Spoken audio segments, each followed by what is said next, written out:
correct.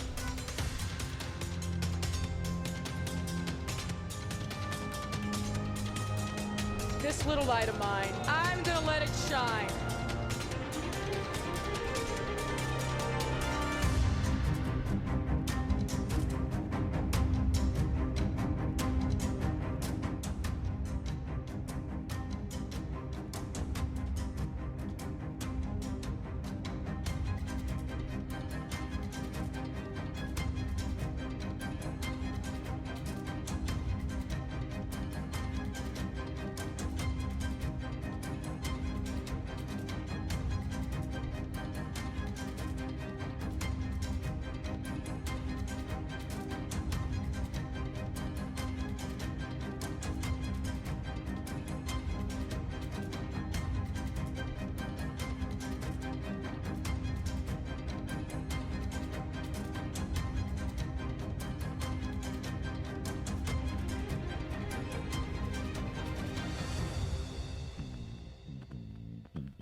Oh, nice. Good air bass there, Ben. How's it going, everybody? I think we're good to go here. Your Ben Joravsky show for Tuesday, February 11th is just moments away. But before we get into that, well, we got to thank the following unions for jumping on board and sponsoring this program. Unions like the International Association of Machinists and Aerospace Workers, Local 126 and District 8. The International Brotherhood of Electrical Workers, Local 9 are sponsors, as well as the International Union of Operating Engineers, Local 150. Giant thank you to those unions. Couldn't do it without you. And, of course, today's Ben Joravsky show is brought to you by our good friends at the Chicago Federation of Labor. Ben, people have been waiting all weekend and on Monday. What is the song of the day? Well, there's a reason I chose this song, as you shall see. It's thematic, D. Ooh. It's a theme, all right? Thematic. Okay, theme. Tell me why you cry and why you lie to me. All right, come on, D. All right. The Ben Joravsky show starts now. Yeah.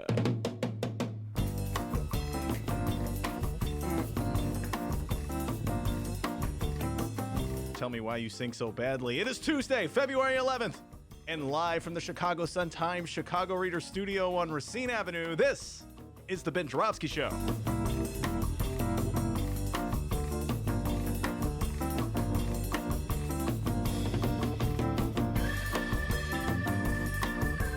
Today on the program, it's the long-awaited return of our dear friend and radio host, Doris Davenport. Norbert Pickett will be joining us, and also making his long-awaited return. Put on your big boy pants. President and CEO of Personal Pack, Terry Cosgrove. And now your host, President of Nothing, Chicago Reader columnist Ben Joravsky. Yeah, hello, everybody. Ben Joravsky here. We're calling this New Week Tuesday. And here's why. Great weekend. You have a good weekend, D? Yes, I did. All right. What you do? It was 2 days ago. No one cares. Well, I'll tell you what I did, man. Oh, great. Saw the Oscar shorts on Saturday. Excellent flicks. If you got a chance, run, don't walk. Go see the Oscar shorts. You know why they call them shorts, D? No. Because they're short movies. And there's correct. Thank you, Muller. There's 5 of them, so about 20 minutes each. Excellent flicks. I saw them. I loved them. Oscar shorts. Oscar Shorts. I went to high school with a kid named Oscar Shorts. Stop. All right. Anyway, on Sunday, I went to the opera. How about that, D? I saw Madame Butterfly. Santa Lucia. That's not from Madame Butterfly, but whenever I think opera, that's the only thing that comes to mind. Anyway, raced right home. After that, because the Oscars were on. Yes, I watched the Academy Awards. You watched the Academy Awards, D? No, I did not. Had a feeling you didn't watch Keeping the streak alive. Never having in your entire life, as in No, never. Well, you're part of America. The number of people watch it declines each year. Pretty soon it'll just be old timers like me. I love that show. Anyway, favorite part was when Eminem came on. How about that, D? Eminem Nice. came on. Yeah, Nice. Eminem came on and he sang his song "Lose Yourself," which is one of your favorite songs from 2002. The name of the movie was 8 Mile. Right? And that's the song that goes, "Your name is Clarence. You have 2 parents." I know that. That's that. I cannot do any lines from "Lose Yourself," but that's that rap contest he has. And all I remember is, "Your name is Clarence." The rap battle. What did I say? Rap contest. Sorry, Eminem. It was a rap battle. Anyway, the part that I really enjoyed out of watching Eminem on the stage. First of all, he's gotten mature looking. Do you know he's got a beard now? A bearded just Eminem. A bearded Eminem and kind of a chunkier Eminem. You know, it looks good. Anyway, you're looking good, Eminem. The part I liked was like all the millennial stars, people in roughly from the age 25 to 45, D, they're in the audience. They knew all the words to Lose Yourself. It's not like me going, your name is Clarence, you have two parents. They're like, yo, yo, yo, Salem's Lot. Okay, they knew all the words. Did you know Salem's Lot is in that song? Yes, I did. That's the only part I heard. All of a sudden, I heard him say Salem's Lot. Anyway, so they knew all the words. It was kind of funny. That's what happens to you folks as you get older, you move on in life. The songs that were really mattered when you were like 16 or 17 really matter that much more when you're 36, 37, 38, 40, whatever. You're like, oh, back in the good old days, I used to listen to that song, and you have a memory. And it'd be like if for someone of my age, a real old timer, if Paul McCartney walked on the stage, and here's where it all comes together, D, and he sang, Tell Me Why. That's why I sang Tell Me Why at the outset of the show. Anyway. What a payoff. Yeah. You see, D, that's called thematic, okay? Thematic content. Anyway, I woke up today and I said, you know what? Last week was not such a good week. Last week was not such a good week for people of the Democratic persuasion, of which I am one. Let's start it off with the debacle in Iowa where the Democrats could not count votes. And that debacle, that inability to count votes, I don't know if I guess they've finished counting them now, but the results are still in doubt, so there's a recount happening. That utter debacle just had a way of aggravating all the age-old grudges and gripes and wounds and battles and bad feelings between the different factions of the Democratic Party. So in many ways, we're less unified than we were when it began. Bernie backers, and I have many of them in my life, are telling me, Ben, they try to steal the election from us. There's no other conclusion you can reach. I was just hearing this from our good friend, Benji the Bookie, last night at bowling. He was saying there's no other conclusion you can reach. When you look at how it went down on Monday, they were trying to steal the votes from Bernie. They were trying to, steal the primary for Bernie when they saw he was going to win. My centrist friends, on the other hand, are telling me how much they can't stand Bernie Sanders. I hear it all the time, D. I can't stand him. I'll vote for him, but I'll hold my nose. I'd vote for a dead frog over Donald Trump. What are you really saying when you say that about Bernie Sanders? Anyway, they're still mad over 2016. They believe that Bernie Sanders is the reason Hillary Clinton lost to Donald Trump. This is unbelievable that this sticks. I just had a centrist, a Hillary Clinton supporter over the weekend tell me that 50% of Bernie Sanders voters voted for Donald Trump. 50%. That is like the most bizarre statement I've heard in a long time, just made up stuff. 50%? Bernie Sanders supporters went for, it's just like they make it up as they go along. First they would say, well, most Bernie Sanders supporters stayed at home. Then they go like, well, like 10% voted for Trump. Now it's up to 50%. Pretty soon, if they keep going at it, every single Bernie Sanders supporter voted for Donald John Trump. Man, I'll tell you what, this stuff is deep. They can't stand Bernie Sanders. So I don't know how we're going to get out of this thing, particularly with Trump trolling. Donald Trump says, oh, I know what I'll do. I'll play Bernie Sanders supporters off of Hillary's supporters. So he's always tweeting out, what is he always doing? They're trying to steal the election from crazy Bernie. They're trying to steal the election from crazy Bernie. Donald Trump's appeal to Bernie Sanders voters is similar to Donald Trump's appeal to black voters. He offers neither group nothing, absolutely nothing in terms of policies that they would want. In fact, he's regressive. He's going in the opposite direction from where any Bernie Sanders supporter would want to go, or for that matter, where most black people in this country want to go. He's going in the opposite direction. And yet he knows that if he could just work that conflict that exists between Bernie and Hillary Clinton or Bernie and centrists, if he can work it very effectively, just like he works the conflicts between black voters and the Democratic Party in general, that he can discourage Democrats from voting. They'll be like, oh, what's the point? What's the use? Very nihilistic approach by Donald Trump. He's no dope. So that's where we stood at the end of the week. But, D, as I said, I'm convinced that this week's going to be better. It's a new week, D. We're going to learn from our lessons, okay? It's going to be a better week this week. than it was last week. And I'll tell you what, we're going to start with it. Tonight is the New Hampshire primary. That's correct. All right, thank you, Robert Mueller. And I'm going to make a prediction. Okay. Okay, here we go. Always goes well. Here's my prediction. The Democrats will finish counting the ballots on time. Okay? Right. It's not going to be a week before they go, well, the winner is, we're not quite sure who the winner is. We're still doing a recheck of the votes. No, we're going to get it done. We're going to prove that Democrats can count ballots. 2 weeks ago, I would have thought that was a wimpy prediction. But now, Kind of going on a limb there, yeah? Now I realize what you're thinking out there, folks. Oh, wow. The bar's kind of low on what constitutes a good week. What can I tell you, folks? It's a start. We got a great show today, everybody. Doris Davenport will be here. We're kind of centrist on the Ben Joravsky show today. Doris Davenport, she was telling me today, she's, she had been leaning Biden. I don't know. Maybe she'll go Bloomberg. We'll see where she's at. Today, I know a lot of our listeners. Oh, no. Yeah, Bloomberg's running, folks. He's not on the ballot in New Hampshire, but he's running. He's waiting. And Norbert Pickett will be here as CEO of Cannabis Chicago. Is Chicago ever going to award a dispensary license to a black-owned business? Love to see it happen. We'll be talking about that. And then at 2:30, TC, get your big boy pants on. Terry Cosgrove, CEO of Personal Pack. he's a big Bernie guy, right? He's feeling the burn, huh? I don't know. I'll ask Terry if he's feeling the burn. Actually, they make no endorsements in national elections. Do you get that right? Okay. Make no endorsement. No, negatory. But we're getting all the politics. He's got a lot of good insights. Terry Cosgrove, local politics, state politics, and maybe get a little national talk out of him. Plenty of political talk ahead of us. Before we do that, the young man from Alton, the man they call Dr. Doobie, with the news. Hey, everyone. Before we find out what's happening in Chicago and or Illinois this afternoon, we would like to remind everyone about what we got going on tonight.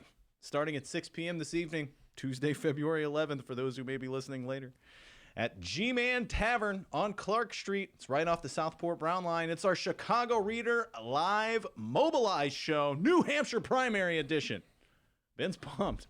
Mm-hmm. Ben Joravsky. They're going to count the votes on time, D. I mean, all right? Democrats, it's incremental. One step follows another step. Tonight, they're going to count the votes on time. Ben Joravsky and our good friend / political genius, Samina Mustafa, will be talking all things the New Hampshire Democratic primary. Will Amy Klobuchar make an impact? Will Joe Biden do the complete opposite of making an impact? Can Mayor Pete soar in the polls without the Shadow app? Will Bernie get the shaft? So many questions. That's a good one, too. So many questions, and Benny J, along with Samina Mustafa, will be discussing the answers tonight at G-Man Tavern, 3740 North Clark Street. Google the letter G, man, and Chicago. Yes, that's how you Google, everybody. It's the Chicago Reader Mobilize Live Show, New Hampshire Primary Edition. For more information, find the Chicago Reader on Facebook or go to chicagoreader.com. Yes, Samina Mustafa, she really knows her politics. She's been coming on the show forever. She has her own podcast. She's not of the centrist persuasion. Let's put it mild. Samina is on the leftist persuasion. Has she endorsed anyone for president? I can't remember. Samina? I don't think she has yet. Find out tonight who Samina is endorsing at G-Man Tavern. I may ask her my question. All right.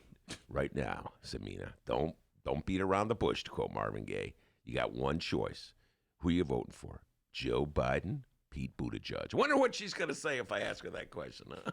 What a choice. Right. Mike Bloomberg, Pete Buttigieg. Don't beat around the bush. All right, now to the local news. But we got to get down to business. All Yes, right, Bob it is. Geibert. It is primary season, and we have more Illinois candidates being endorsed, and we're going to unpack 3 of them. All right. 1, 2, 3. Oh, got he it. can count, guys. Oh, you are ready to go for tonight. Do that 3 count. You're ready to go. Got it. All right, we're going to unpack 3 of them. The first 2, speculation-free. The other one, I don't know. Our colleagues at the Chicago Sun-Times have their pick in the heated 3rd Congressional District or Democratic primary. Remember, last time, round 1 was a razor-thin election. It's Dino Dan Lipinski, Marie Newman, the real Democrat Newman. Round 2, and a couple of others. I'm Rush Darwish, and I approve this message because we can't keep electing the same people and expect a different result. Sadly, the Sun-Times does not have a crush on Rush, no. In fact, they announced... Sadly for Rush. What's that? Sadly for Rush. Yeah, okay, sadly for both of them, really. Okay. In fact, they announced this morning that they agree with Marie. Yeah, the Chicago Sun-Times is endorsing Marie Newman. We got there eventually. Here's the piece from the Sun-Times editorial board.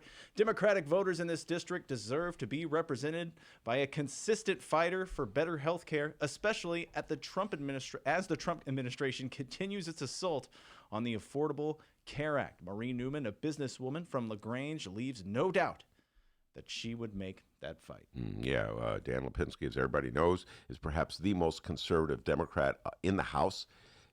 He's so far to the right, he pretty much is a Republican, particularly on the issue of choice, vehemently opposed to abortion rights almost in any instance. So that's perhaps where he's most vulnerable. But he's also vulnerable on the issue of health care. The Democratic Party as a whole has pretty much agreed that we need to solidify, bolster, and strengthen health care in this country, and maybe even move to the left. Oh, yeah, do you think so, guys? You think it's about time we had national health care? I don't know. The rest of the world has it. But slowly, the Democratic Party is moving left. And this, I'm going to give a little shout out to Bernie Sanders. I know it's not popular with my centrist friends, but he's the reason that the Democratic parties have moved to the left. That you see in the debates, Amy Klobuchar's of the world saying, yes, I believe in a public option, but if you like your private care insurance, you should keep it. At least she's saying, I believe in a public option, and we owe Bernie thanks to that. Dan Lipinski, straggling on that issue, not quite sure where he stands on that issue. So even if you're, for some reason, indifferent on the matter of abortion rights, which I can't imagine anybody being indifferent to it, but let's say you are indifferent, it just doesn't matter to you. I would hope health care would matter to you. And Marie Newman is far to the left of Dan Lipinski on that matter. So, yeah, sometimes picking and choosing very carefully. Why? Their justification for endorsing Marie Newman. Very interesting. As opposed to saying, oh, man, God, I'm so sick of the Lipinskis on the southwest side of Chicago, these conservative Democrats in name only, instead of saying that, which is a legitimate point. And remember who the Sun-Times endorsed for mayor last time around? Lori Lightfoot. There we go. And hey, Marie Newman picked up another big endorsement over the weekend from Chicago Mayor Lori Lightfoot. Yes, along with her Kim Foxx for Cook County State's Attorney candidate endorsement, she endorsed Marie Newman as well. Lightfoot said about the endorsement and Newman, quote, "It's time for the people of the 3rd District to have a real Democrat representing their values," and added that, quote, "It's no wonder some refer to Lipinski as Trump's favorite Democrat." She said that? Yeah. That's pretty good. Lori Lightfoot and I see an eye to eye on that one. If I lived in the 3rd, I would vote for Marie Newman. Yeah. So What? Lori Lightfoot and I see eye to eye on that one. But it's not her 3rd congressional district vote that has all the Chicago political nerds like Ben asking, what the hell, Lori? It's Lightfoot's 3rd district state rep endorsement. Oh. On Monday, Chicago Mayor Lori Lightfoot announced that she will be endorsing Eva Dina Delgado for state rep. This election, by the way, is the one to replace the corrupt and, because of that, now former state rep Louis Arroyo. Ben, what was it that Arroyo was busted for? Arroyo was taking bribes, allegedly taking bribes from a state senator, wasn't it? He claims he wasn't the bribe giver. Remember that, D? Terry Link? I didn't do it. All right, whatever. And Eva Delgado, by the way, is the woman who was handpicked by Arroyo himself to replace him. That's awkward, right? Mm-hmm. But wait, there's more. Okay. And let the speculation begin, because if you were to do some research on Eva Dina Delgado's opponents, you'd learn that one of them is a public schools teacher and a CTU activist. A CTU activist who went on a hunger strike during last year's Chicago teachers strike. Her name, Nydia Carranza. Mm-hmm. Now, you all remember the Chicago teacher strike, right? That time when the Chicago Teachers Union tested our newly elected mayor in a 2-week back-and-forth bargaining battle royale? Well, some believe that this endorsement is proof that the grudge between the mayor and the teachers union is alive and well. Ben Joravsky, is the endorsement proof that the grudge between the mayor and the teachers union is alive and well? Are you asking me whether I'm part of the some that believe that? Some believe. That's correct. Yeah, thank you, Robert Mueller. Yes, I believe. Some things don't heal. I'm just talking about Democrats the wounds haven't healed from 2016. That was 4 years ago.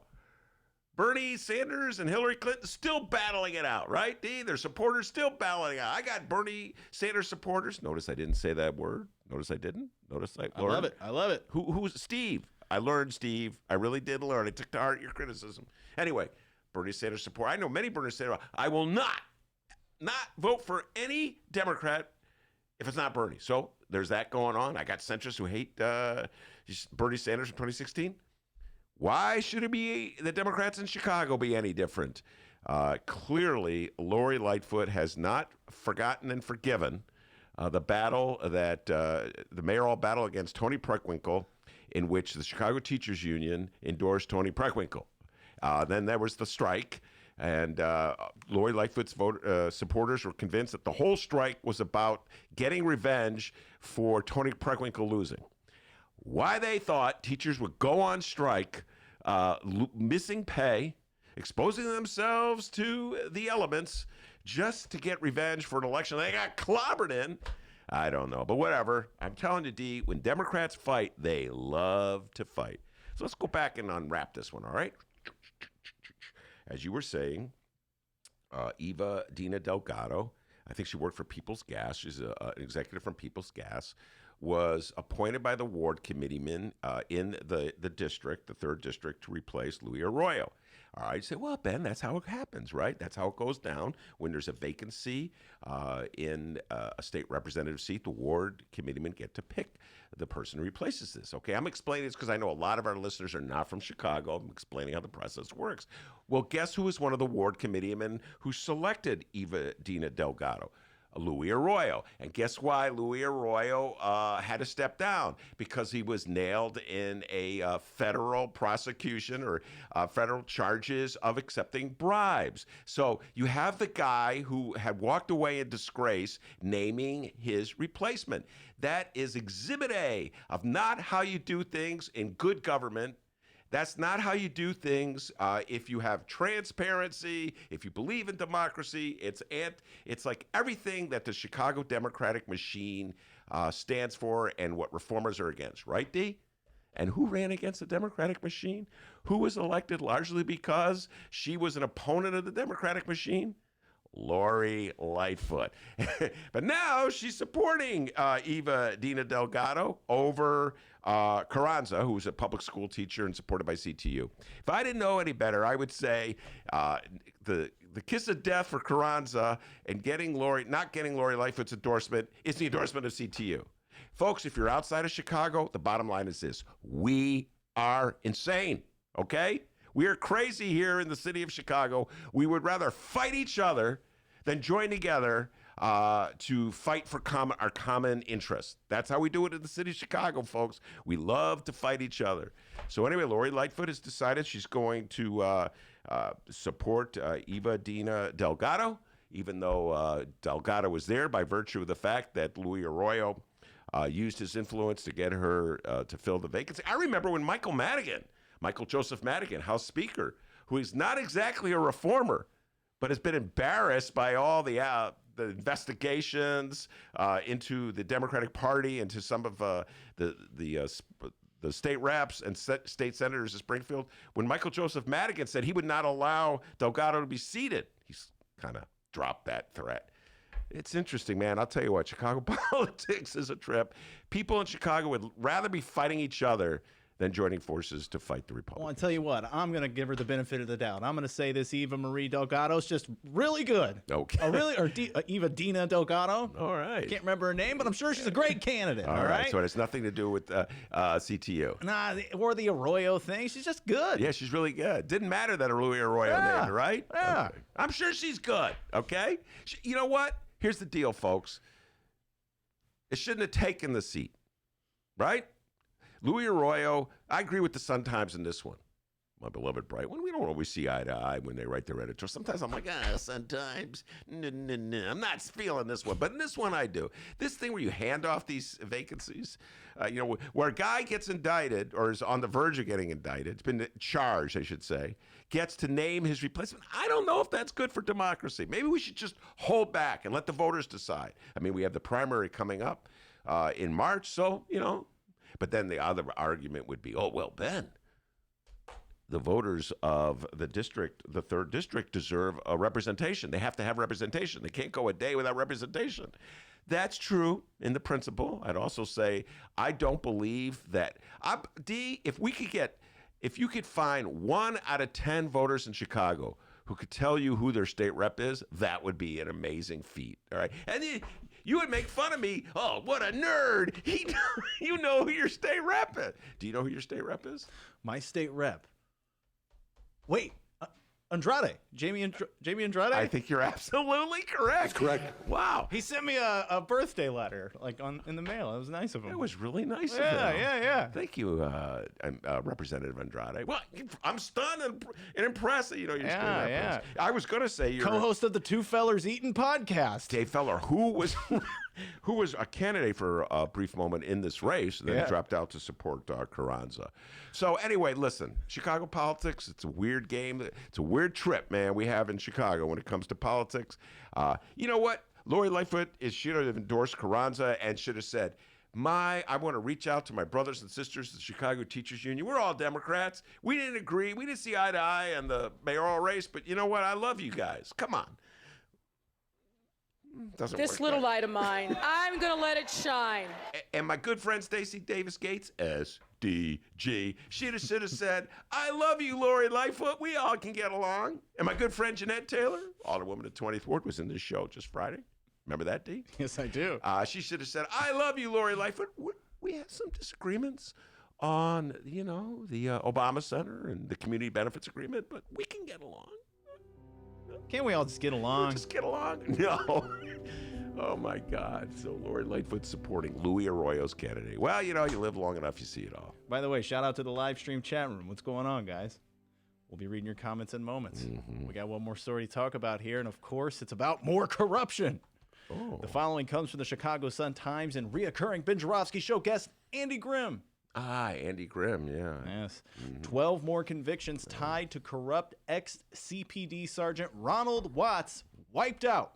Prosecutors have dropped nearly 80 convictions connected to Watts, who was convicted of shaking down residents of the Ida B. Wells housing projects. Ben, before we continue, coach us up here. Who the hell is Ronald Watts? Ronald Watts is Chicago. I don't believe he's on the force anymore. He was the guy who was extracting confessions from people using physical force and intimidation, and these convictions are getting thrown out the window. Let's see here. The article continues here from Mr. Grimm. Cook County prosecutors Tuesday cleared a dozen men of convictions tainted by a corrupt ex-Chicago police sergeant, the latest in a series of, quote, mass exonerations the state's attorney's office began in 2017. Ronald Watts and Khalat Muhammad led a tactical unit in the Ida B. Wells housing project and carried on a side business shaking down drug dealers and residents using the threat of arrest to extort money and drugs. Watts and Muhammad were hit with federal charges in 2012 after they were recorded taking $5,200 from an informant in an FBI sting operation. Prosecutors have wiped out more than 90 convictions connected to Watts' team, beginning with a group of 15 defendants whose convictions were overturned at a hearing in November 2017. State's Attorney Kim Foxx, who has touted her record on criminal justice reform as she seeks a second term in office, sat in Chief Criminal Court's Judge Leroy Martin Jr.'s courtroom during the brief hearing. Yeah. All right. This is something that Lori Lightfoot, Stacey Davis Gates, Jeanette Taylor, who else, can all agree on. They all agree on this. They all endorse Kim Foxx. And Kim Foxx, of course, is running for re-election, Cook County State's Attorney. And she is, one of her strengths, in my humble opinion, is that she's exonerating these cases which, to put it mildly, the evidence against the people was tainted by the corruption of the police officers who made the arrests and forced confessions and intimidated and were corrupt and crooked, et cetera, and so forth. And so this is an important step in Cook County criminal justice, that we're moving away from this era when automatically the prosecutors assume that anybody who is been convicted or charged is guilty. There's no doubting, no second doubts, no second thoughts, I should say. So I don't know how hundreds of people have been unfairly, erroneously sent to prison based on tainted evidence, based on made-up cases, based up on confessions that were forced and coerced. So this is something, a very important development. Like I hesitate to use the word reform on anything. So I'm going to not call it reform. I would just say it's a movement toward sanity. And we've had Andy Grimm on the show before. Ramana Hussain is also every Friday, former criminal justice reporter. She comes on the show, and we talk about criminal justice in Cook County. And folks, if you haven't been exposed to it, it's one of the most depressing scenes in the world, what goes on in the criminal courts building on a routine basis. Just the assembly line aspect of the criminal justice process. I remember sitting through a case that was one of the most contrived, bizarre cases I've ever seen, where a couple of school teachers were convicted of running a grow house. Now, of course, reefer is legal. It was so bizarre the way the Cook County, the state's attorney in those days, was Anita Alvarez's office, insisted not only that these people were guilty, but this was just a very a godforsaken, horrific crime against humanity, if you will. And just the way that prosecutors get entrenched on their cases, as though it's on a personal front to admit that they're wrong, and they're just going to keep persisting with the same old weak arguments against defendants who shouldn't even be in the docket in the first place.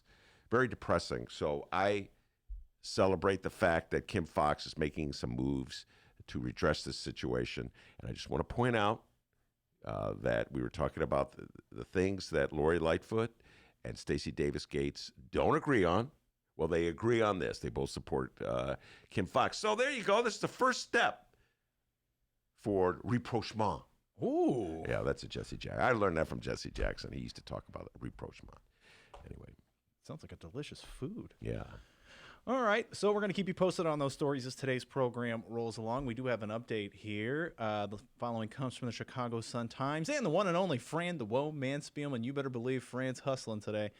Let's see here. It says, Mayor Lori Lightfoot on today, pulled the plug on her own plan to strip aldermen of their unbridled control over business signs to avoid what could have been an embarrassing city council defeat. The city council's transportation committee was poised to consider the mayor's plan to give legislative muscle to the executive order she signed just hours after taking office. But shortly before the meeting, the mayor's office announced Lightfoot had asked transportation committee chairman, Ben, who's that? I have no idea. Oh, we finally stumped Ben Joravsky. Wait a minute. Howard Brookins. Oh, Howard Brookins. Yeah, which ward is Howard Brookins? And you're going to ask me that next. South Side Ward, Howard Brookins is 21. Nice. Right? Huh? Yeah. Thank you. Yeah, you're half a nerd on that one. Didn't get the first one, but you got the second. I don't know committee chairs, all right? I got to study up on my committee chairs. I'll read it again. But shortly before the meeting, the mayor's office announced Lightfoot had asked Transportation Committee Chairman Howard Brookins to pull the item from his agenda. We got a statement from the mayor here. It says, quote, after holding numerous briefings with City Council on the latest reforms, we have heard important feedback and concerns from small business partners, council members, community leaders, and other stakeholders. Ben Joravsky, your thoughts? Well, first of all, I believe that, I've said this many times, the whole issue of alderman and prerogative has exaggerated. There's somebody out there on our live feed who always takes issue with me on this point. Oh, not the live feed, just the Twitter and Facebook. Oh, hey, Ben. Okay, whatever the guy's name is. But I felt it was exaggerated. I thought it was a very handy, useful campaign tool for Lori Lightfoot. But I was hoping that she would kind of just sort of drop it once elected. You know, of all the things she campaigned on, that would be the first one I would drop, all right? And I would keep, changing the TIF program, like at the top of the charts on that. So I would hope she would drop it. I've said this many times. For all my complaints about aldermen, as a citizen, I would rather have my alderman be in charge of something like, I don't know, whether a store gets an outdoor permit, or whether a developer gets a zoning change or a variance, because that's more democracy the alderman is accountable to the people. The alderman has to go for re-election every 4 years. I would rather that alderman be the one who face the people and explain why he or she is for the change. I'd have open hearings on the matter as opposed to some unknown bureaucrat appointed by the mayor. That's just me, right, D? I just think, what's the point of having 50 aldermen and 50 wards if the aldermen are not going to oversee things that really matter to the people in their wards? If we're just going to have the aldermen be the aldermen, and we're going to give all the power to some unseen bureaucrat, then why have an alderman? Well, some people are saying, yeah, Ben, good question. Why have the alderman? Well, because you want the alderman in charge of local issues. So I'm glad that Mayor Lori Lightfoot is just quietly dropping this matter. I thought the whole issue of aldermanic prerogative was exaggerated and was just a convenient little way of sort of personifying, I guess, or symbolizing just the corruption in the city of Chicago. So I'm against aldermanic prerogative. Even lefties would be against aldermanic prerogative. I'm against aldermanic prerogative. You know, it's just sort of like, yeah, of course, I'm against aldermanic prerogative. Oh, I didn't even know what it is or how it functions, but I'm against it. Okay. I'm glad she dropped it. And before we go to your comments on the live stream chat, we have an ad to play, Ben. We love playing ads here on the Ben Joravsky Show. The following comes from CapitalFacts.com and the meanest Illinois political bulldog in the yard. Get him on the chain, Rich Miller. Shout out to Rich Miller, right? Where's the ad? We're getting there, Mr. Impatient. All right, here's a press release from one Dr. Chuck Ellington, a Republican out of Camargo, Illinois. Okay. Yeah, you been to Camargo? Not lately. Oh, well. Where is Camargo? I don't know. I'll look it up when we play this ad here. Here's the press release from Dr. Chuck Ellington, Republican out of Camargo. He released his first campaign ad in his bid to replace the retiring John Shimkus in the March Republican primary. Dr. Chuck's ad promotes that it takes real strength to overhaul Obamacare and support our farmers. Dr. Chuck, maybe he's a fictional doctor like me, Dr. Doobie. Dr. Chuck will bring that real strength with him to Washington, D.C. Without further ado, it's the latest ad from Dr. Chuck Ellington. Ben, maybe we should get him on the program. I'm Dr. Chuck Ellington, and I approve this message. God, family, and agriculture. These are pillars that make America strong. Our leaders in Congress are lacking strength. Strength takes focus, discipline, and dedication, virtues that are lacking from career politicians. Okay, wait, hold on. You guys can't see the ad. This dude is jacked. He's like lifting weights. He's moving tires. As he's talking, he's lifting the weights? Yeah. Okay. It's just showing highlights of him. It's like a montage. He's like chucking a big tractor tire. Holy cow. Washington insiders. We need real working professionals in Congress. I earned my dual medical doctorate and Juris Doctorate at Southern Illinois University. I want to take this expertise to Congress and overhaul Obamacare and promote agriculture through investment and free trade. Together, we can help keep America strong. That's him putting the weights down, clanging and banging. Overhaul Obamacare. That's so vague. I'm not sure what he means by that. And remember, Republicans ran against Obamacare from the moment that the Democrats passed it. And my guess is the only thing they had against Obamacare was the Obama part of the care, that it was championed by Obama as part of his political legacy, and they want to undo his political legacy. They want to forget that he was ever president. So they want to take away Obamacare. There's a problem with that, of course, is that there's a lot of people who depend on it for their health insurance. So because of Obamacare, you cannot deny people health insurance because of pre-existing conditions. All right? So when you say overhaul Obamacare, you're going to throw out that provision about the pre-existing conditions. See, Republicans have never been forced to come up with their own alternative to Obamacare. They've just been allowed to run around saying they're going to get rid of it. Donald Trump is still saying he's going to get rid of it, and he has no alternative to it. So it's just interesting. Overhaul Obamacare. What does that even mean? You know, I'd like to see the Republicans for once offer an alternative to Obamacare. I'd like to see the Republicans for once put their proposals in for dealing with climate change. But Republicans are allowed to skate free of all these issues. These are only issues that apparently concern Democrats. So yeah, I'm kind of curious. Overhaul Obamacare. I don't even know what that means. Meanwhile, Donald Trump is trying to destroy Obamacare. He's got his lawyers in court and a federal case in Texas. So if anybody is dependent on Obamacare, votes for Republican, they're utterly insane. Yep, I say that to my good friends, Bernie Sanders supporters. If there's a Bernie Sanders supporter out there who is dependent on Obamacare for his or her health care, and you do not vote for the Democrat, you are clinically insane. I said it. Ben Joravsky Show listeners, don't worry. Whenever a random, in the middle of nowhere, Illinois Republican ad comes, the Ben Joravsky Show is going to play it, all right? Do not worry about that. All right, let's go to the live stream chat here. KMA Barry weighed in. He said, Ben, stop watching movies and learn the damn committee chairs already. Committee. All right, cheer. Oh, who said that? KMA Barry. All right, KM Barry. Who's the finance chair? Oh, that's an easy one. Even I know that one. Yeah, Who's budget chair? KM Barry.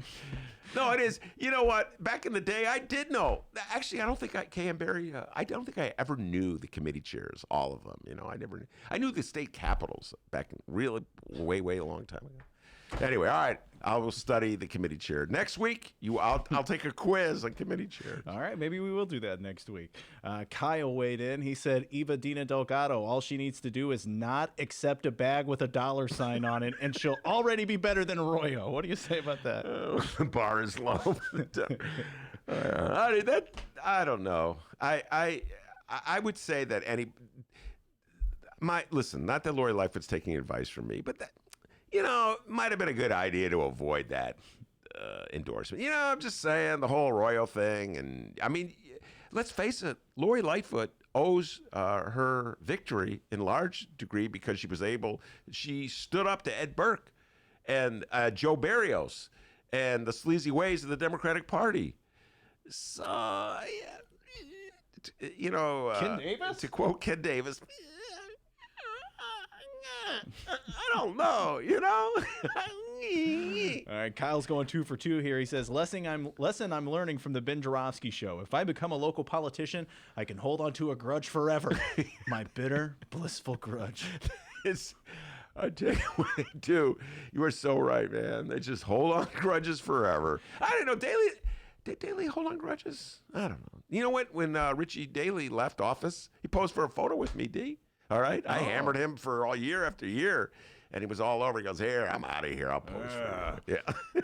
Jay Marie asks, where is the 3rd District? That's very good question. I thought Dennis lived in the 3rd District, Jay Marie. It's on the northwest side of Chicago. It zigs and zags. There's so much gerrymandering that goes on. But roughly Portage Park area around there. Northwest side of Chicago. Like, I don't know if these wards mean anything to anybody. Again, the wards are all zigging and zagging. 30th Ward, Arroyo is the the committeeman of the 30th Ward. So Kyle's got a lot of comments here. We appreciate you, Kyle. He weighed in at the beginning of the program, said, can't decide if Ben's low bar prediction, talking about tonight's primary, is either bold or utterly tragic. Well, I said, yeah, the bar is low. Last week was so depressing for Democrats. They couldn't even count the votes. And, many of my Bernie Sanders supporter friends say they think they could have counted the votes. They just didn't want to count the votes because Bernie would have been victorious, they say. No, I think it was incompetence, guys. I'm sorry. I'm going to disagree with my good friend Benji the bookie. I think that it was just incompetence on the part of the Democrats in Iowa and that silly app that they purchased. That's when they immediately go, oh, well, Ben, what about Shadow? What about Buttigieg? What about this? What about that? Incompetence. I'm going with incompetence. And speaking of the New Hampshire primary, that is tonight and starting at 6 p.m. tonight, Tuesday, February 11th, at G-Man Tavern on Clark Street. It's right off the Southport Brown Line. Ben Joravsky and Samina Mustafa will be talking all things the New Hampshire Democratic primary. Join us, won't you? We're also going to be live streaming the event as well, so it'd be great if you hang out with us and join us. Right, like I said, it's right off the Southport Brown Line on Clark Street, 3740 North Clark Street. More live stream chat here. Johnny Joe, I believe he's a downstate man. Johnny Joe says single payer will put Obamacare in the trash bin of history where it belongs. Well, I'm a single payer guy, Johnny Joe. I'm with you, but I think that Obamacare was a very important step between the utter chaos of what we had before, or the disaster of what we had before, and single payer. And I don't know how long it's going to take before we get single payer, because as you saw, Donald Trump, I'm going to throw this out to my Bernie Sanders supporters out there, Donald Trump last week said he wants American health care. That's what he said. I'm just quoting Donald Trump. So that would be a retreat. American health care, what it is, apparently, is no health care in the minds of Donald Trump. No health care unless you have a job.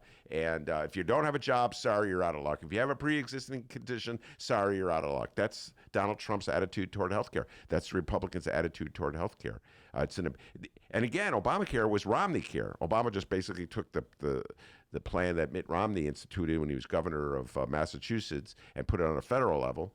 And of course, Mitt Romney is persona non grata in the Republican Party right now, so they've abandoned that as well. So, if you're if you need Obamacare, if you're dependent on Obamacare, I wouldn't just be so quick to dismiss it because it's brought health care to a lot of people. But I do believe we have to take the next step and go to a single payer plan. All right, you may find live streamer Kyle at Zany's this weekend because he is on fire here. Kyle says, Ben, write 3 different numbers down on a piece of paper. Read them out loud. Congrats, you're already more competent than the Iowa Democratic Party.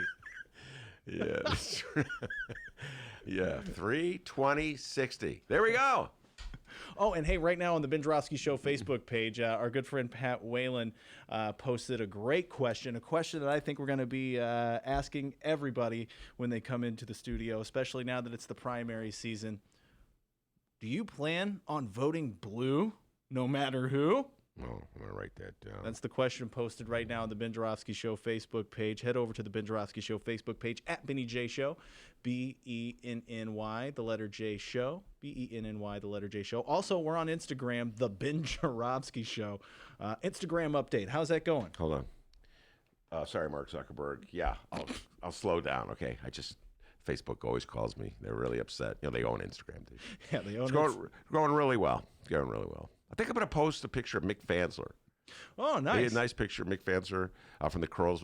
We did a bonus show with him on Friday, and he came and he sang a song, a great song. So, yeah, I'm going to post a picture of him. Oh, and it's a poll that Pat Whalen posted on the Ben Joravsky Show Facebook page. Will you vote blue no matter who?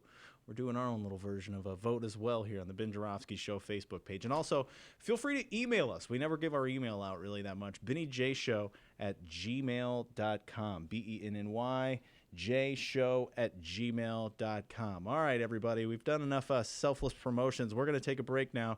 It's the Ben Joravsky Show live from the Chicago Sun-Times. Coming up later, Doris Davenport.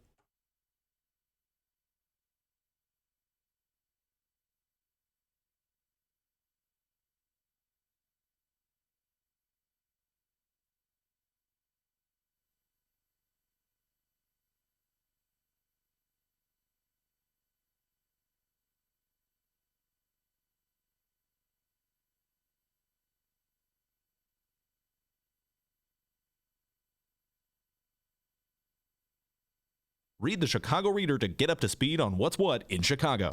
Culture, food, arts and entertainment, weekly concert listings, weekly event listings, the environment, travel. I can continue, but you get the point. And for all of you Chicago political junkies, raw weekly columns on real city politics from Maya Dukmasova and our very own Ben Joravsky. The Chicago Reader, free to the public in newsstands throughout the city and online at chicagoreader.com. Read it now and be a more informed Chicagoan.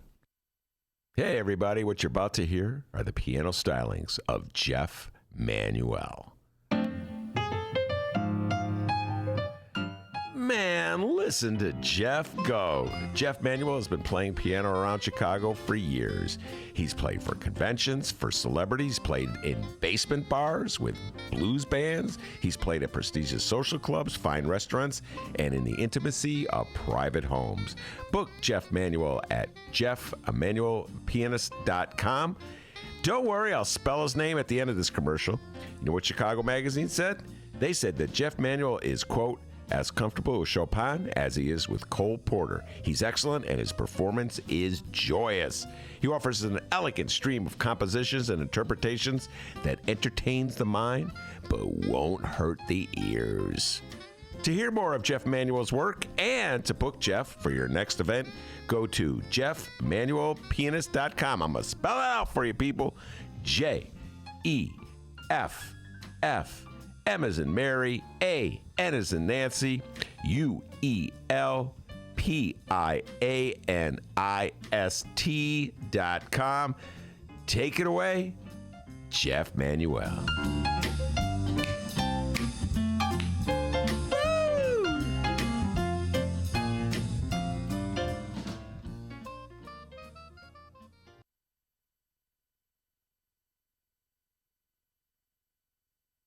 It's the butter cow, which has 9 hearts to represent the 9 essential nutrients in milk.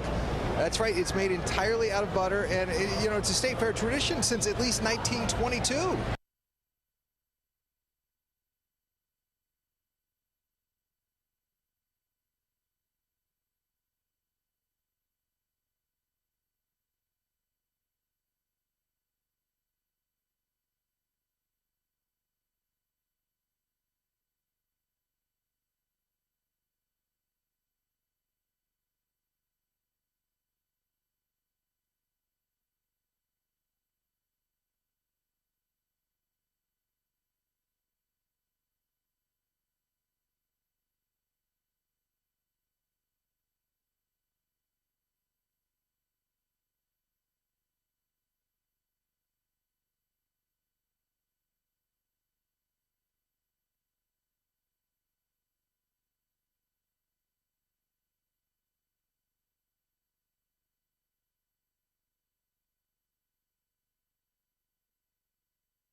Commercial break over.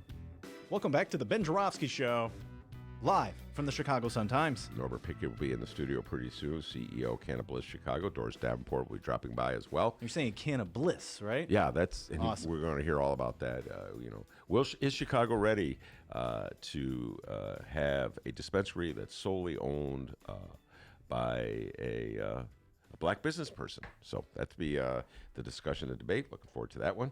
Doris Davenport will be here as well, and Terry Cosgrove will be here later in the hour from Personal Pack, talking state and national and some local issues with Terry Cosgrove.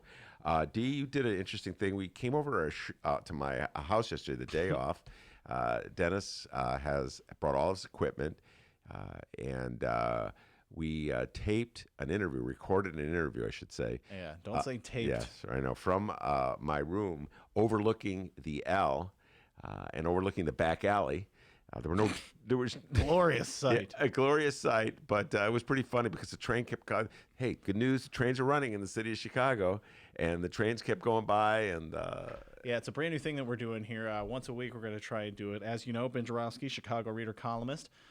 He's been doing it for a long, long time, guys, since like 1984. And turns out on the ChicagoReader.com is an archive going all the way back to damn near 1984 of Ben Joravsky columns. So what we do is we do a show called Beyond the Column. Not only do we go over Ben's latest column in the Chicago Reader, we also look at Ben Joravsky column past. Ben, what was the article? I don't know if it's out yet on the ChicagoReader.com. Let's talk about your latest article, Chicago's Three-Card Monty. Yes, Three-Card Monty. Yeah, I don't know if it's out yet, but this relates to the TIF program, one of my favorite topics. And I think we're going to actually have a member of Lori Lightfoot's administration in the studio to discuss the TIF program. Looking forward to that. I've been talking back and forth with members of her communications department. So I'm hoping to have a member. We've reached out from someone from Lori Lightfoot's administration. All right, the TIF program in the city of Chicago. I've been writing about this forever. It's my particular obsession. It's my Moby Dick.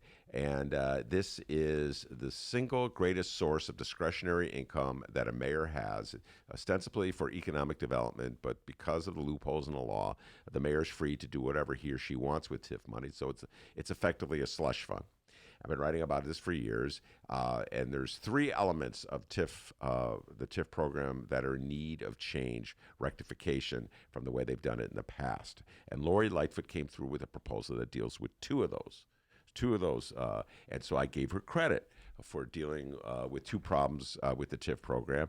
Those have to do with equity and transparency. So what do I mean by equity? By equity, I mean, and Lori Lightfoot means as well, that a program that's intended to help the poorest of the poor largely helps the richest of the rich. There's a huge loophole in the state TIF law that allows any neighborhood in the city of Chicago, actually any neighborhood in the state of Illinois, but Kenilworth was proposing to have a TIF. Kenilworth is one of the wealthiest suburbs, not just in the state, but I think in the country on the North Shore. So if Kenilworth can have a TIF, you know there's something wrong with this program, folks. You know there's some loopholes that have to be closed in this program. Anyway, so the problem in the city of Chicago, because of the loopholes, the wealthiest neighborhoods generally get the largest share of TIF proceeds. The neighborhoods that are gentrifying the most get the most money. The neighborhoods that least need assistance get the assistance. And the neighborhoods that most need assistance don't get the assistance. Lori Lightfoot ran as a critic of the inequities in the TIF program. And she last week announced that, we talked about this on the show, that she was going to study the problem and make sure that the TIF funds are more equitably distributed throughout the city of Chicago. Not the specifics, she hasn't come through with the specifics of what all this means and how this is going to be addressed. That's why I would like to have a representative of the Lori Lightfoot administration on to talk about it. But I give her credit for at least recognizing this. Now, I also want to point out that Mayor Rahm promised to do something about this too, and he didn't do anything about it. In fact, he took it in the other direction. But you know what, D? Remember what I said at the start of the show? It's a new week, okay? There we go. I'm going to be optimistic. There we go. All right? All right. No more of this pessimism. Never. No more of this gloom and doom. Yeah. All right, just because Rahm lied doesn't mean Lori Lightfoot will. All right? That's correct. All right. Yeah. So anyway, so she's promising to deal with the equity issue. And that second issue, the second point is transparency.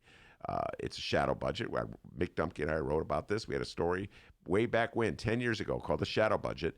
And it's all about how... Wait, the Shadow app? No, not the Shadow app. This is before. I think most of the people who designed the Shadow app were still in grammar school when Mick Dumke and I wrote the Shadow Budget story. Good God, the Shadow app. What a joke. What a joke. Just count the ballots, Iowa. You don't need an app. Everybody wants an app. Just count the freaking ballots. All right, another 5-star Chicago Reader column from our very own Ben Joravsky. He loves talking tips. You can download our Beyond the Column podcast. Wait, let me just make one last point about this column. So at both Chicago Reader websites and Chicago Sun-Times websites, wherever else you download your favorite podcast, go. All right, so she says she's going to be more transparent and show us where the TIF money is going and what the process that they follow to decide who gets the TIF money. We had a blast with this one, the whole issue of the but-for in TIFs. Dennis had a lot of fun with that but-for. And so, yes, I give her credit for doing that and promising to be more transparent. Also want to point out that Mayor Rahm also promised to be more transparent as well with TIFs. He broke that promise. But again, it's a new week. I'm optimistic that Lori Lightfoot will come through in a way that Rahm didn't. The final point is the one that I'm a little concerned about, and that is the impact that TIFs have on property taxes. They raise the amount that we pay in property taxes. Don't get the sense that Lori Lightfoot is going to be dealing with that. Oh, my God. This guy loves talking about TIFs. He can go on and on and on. Yes, I can. So, make sure you go check that out. Download it. Both Chicago Sun-Times and Chicago Reader websites and wherever else you download your favorite podcast, Beyond the Column. Ben, we got a little time until Doris Davenport gets here. You wanted to talk about another state reps race going on, right? Oh, yes, indeed. This was some similarities to what's happening. And we talked about the third rep seat where Eva Dina Delgado is running against Nydia Carranza, and Lori Lightfoot has weighed in on behalf of Delgado, and the teachers union have weighed in on behalf of Carranza, so they're just sort of like a proxy battle there. Anyway, over in the first legislative district, Aaron Ortiz is running for re-election. He's being challenged by Alicia Elena Martinez, and this just goes to show you the lingering impact of Ed Burke. Ed Burke, of course, was the alderman of the 14th, still is the alderman of the 14th Ward for years and years, one of the most powerful men in the city of Chicago, finance committee chair, very influential Democratic committeeman, slated judges. He also had a property tax business. So while people were coming before the finance committee, seeking TIF contracts, seeking tax breaks, and he was running a property tax business and basically shaking them down, saying, all right, you want these goodies from the city, this is the allegations anyway, then you have to hire me as your property tax lawyer. The feds have indicted him. It's an embarrassment to the city of Chicago, embarrassment to the city council, and I think Lori Lightfoot deserves credit. She ran against the whole notion of Ed Burke having so much power and so much conflict of interest. The voters sided with her. Apparently, the voters said enough's enough with Ed Burke, and to a large degree, they turned against Toni Preckwinkle because of her connections to Ed Burke. Anyway, here we are.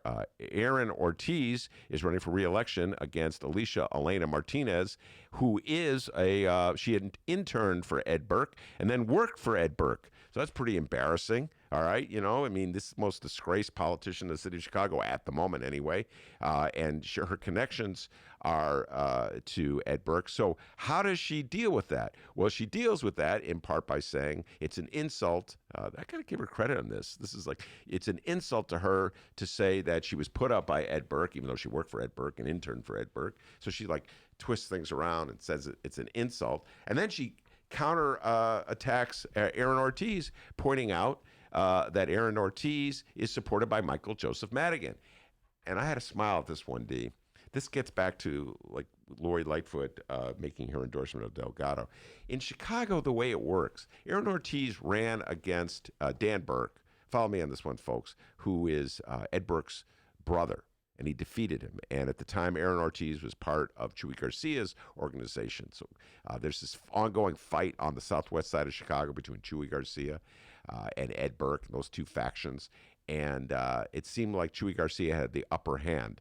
And so when Erin Ortiz was running, Michael Madigan was with Dan Burke because Michael Madigan supports members of his caucus.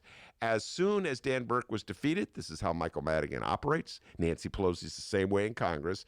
Michael Madigan welcomed Erin Ortiz into the fold, and Erin Ortiz became a loyal member of the Madigan caucus, and as such was supported by Madigan. And this is the funny thing. Martinez counterpunches, pretty good counterpuncher.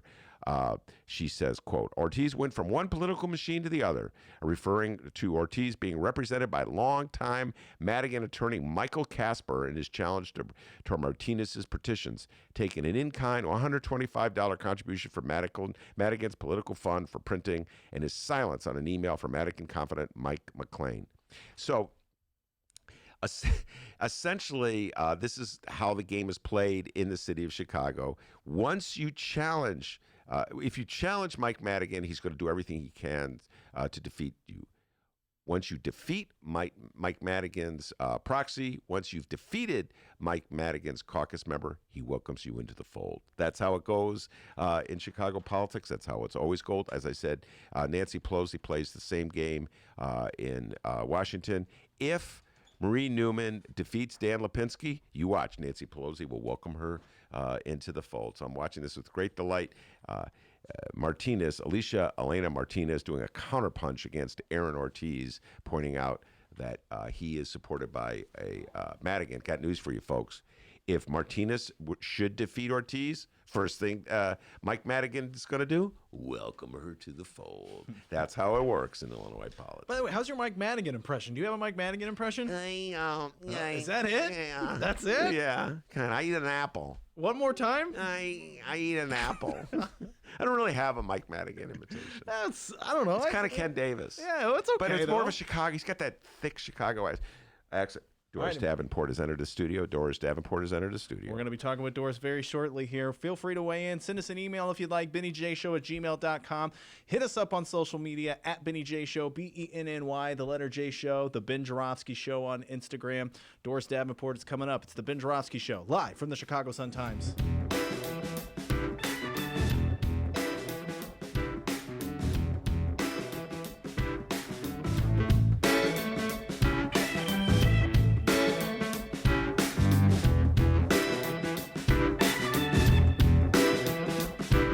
Did you know that 40% of the people in Illinois opt to be cremated?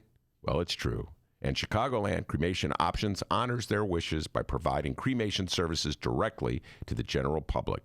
Chicagoland Cremation Options provides an affordable, ethical, and easy cremation arrangement, whether in person or online. Save thousands and streamline the process by going directly to Chicagoland Cremation Options. It's a family-owned business operated by my good friend, Douglas Klein. Here's how you reach them. Chicagoland Cremation Options.com. One more time, Chicagoland Cremation Options.com.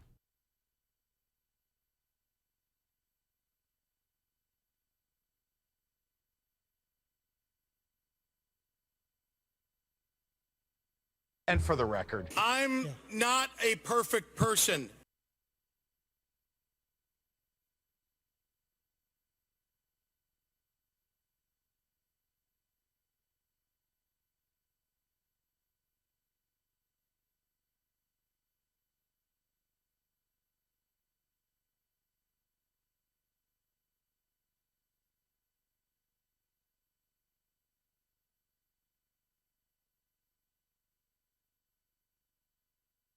I've seen a whole lot of catfish, some turtles. No gators yet, though.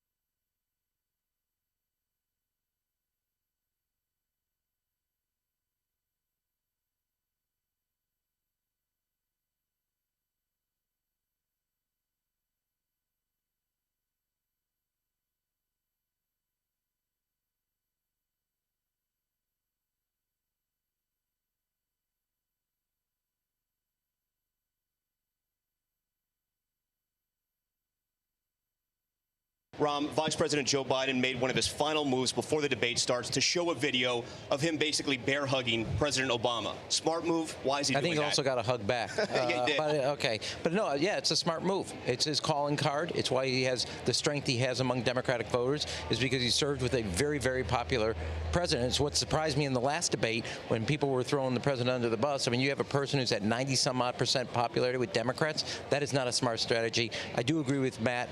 This is going to be about the energy. There's more about a chemistry that you're going to associate, and the closer the candidate can put their own story with the story of where people live their lives, the better they're going to be. They're not going to follow all the details about this policy versus that policy. It's about relating, and they feeling that they can relate to that candidate and that they understand them where they live their lives.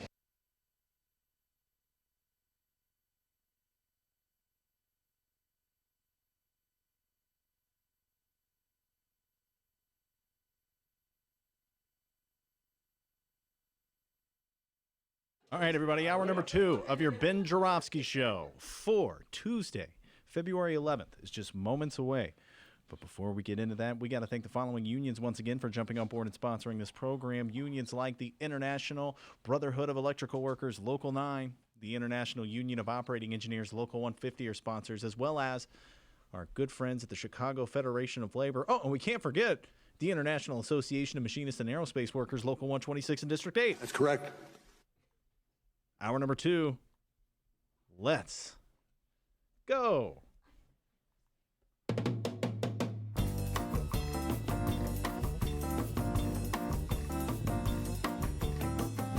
It is Tuesday, February 11th, and live from the Chicago Sun-Times Chicago Reader Studio on Racine Avenue, this is the Ben Joravsky Show.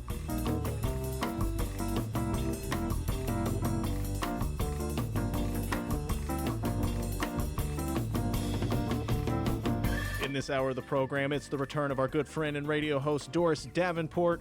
We welcome President and CEO of Cannabis, Norbert Pickett, and President and CEO of Personal Pack, put on your big boy pants, Terry Cosgrove.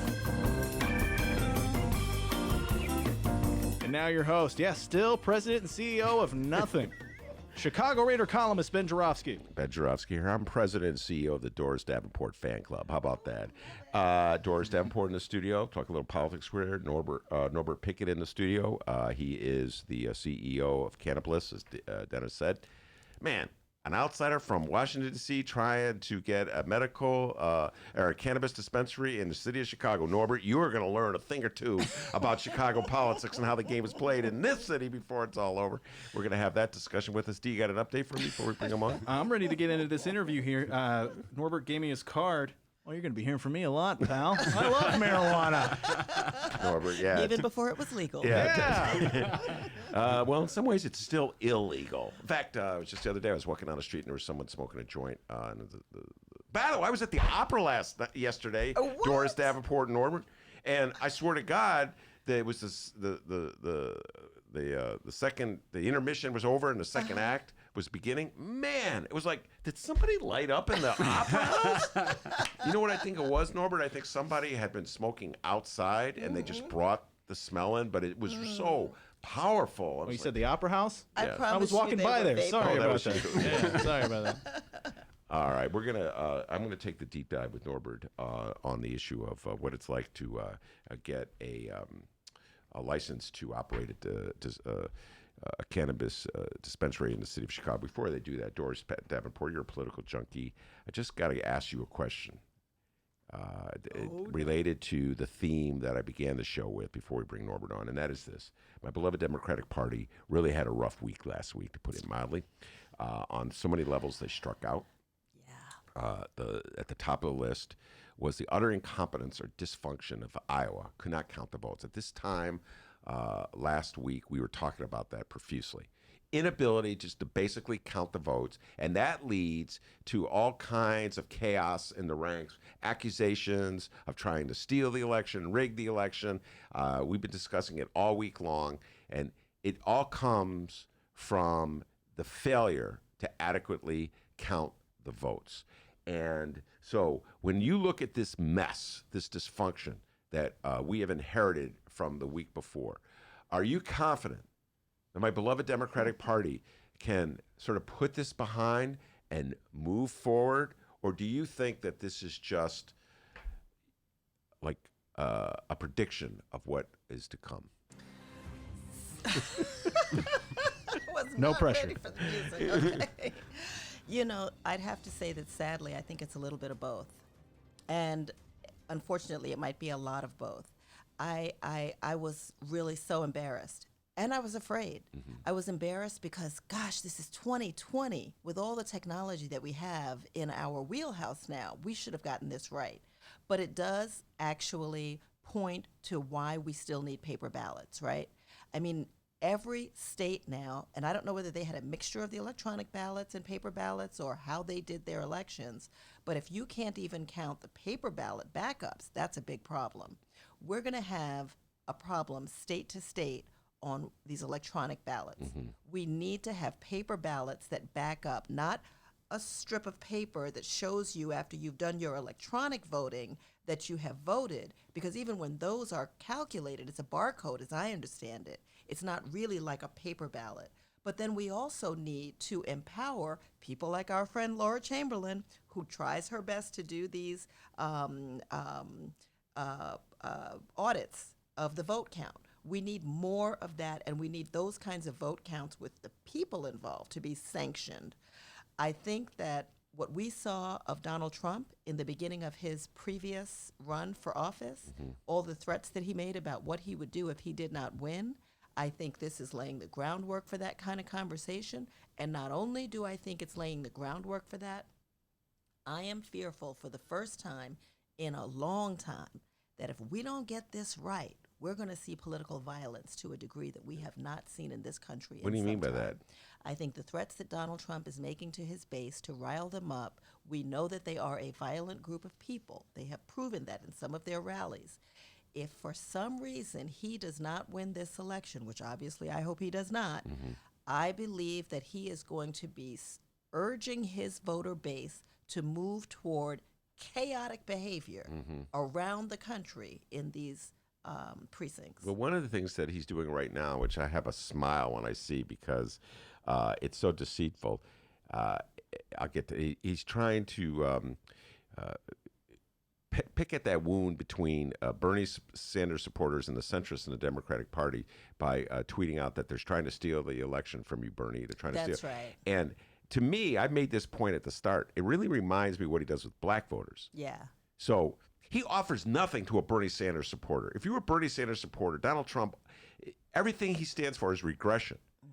He offers nothing to black America. I'm putting that out there. Yeah. Absolutely nothing. All he can say to black America is the Democratic Party has failed you and has not delivered on its promises.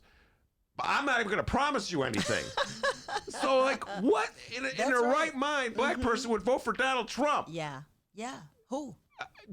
In your right mind. In your right mind. Okay. In your right mind. I'm not promising you anything. So that's supposedly an improvement over someone who promises you something and doesn't deliver. Yeah, Do you follow the logic? I follow you. I follow you. And for people that are right here in Chicago, black people, don't mistake the things that you feel are positive that are happening on the local level for something Donald Trump is doing for you. Because he's trying to withhold everything he can from Cook County, City of Chicago, and State of Illinois.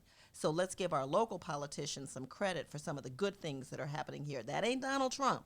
No, Donald Trump, and this is the thing that kills me. So while he's trying to get the Bernie supporters not to vote, Donald Trump, he announced, I don't know if you saw this last week, Doris, that he was going to try to win over black voters. I swear, I'm not making this up. He said he was going to do it. And I'm like, oh, I'm looking for the plan.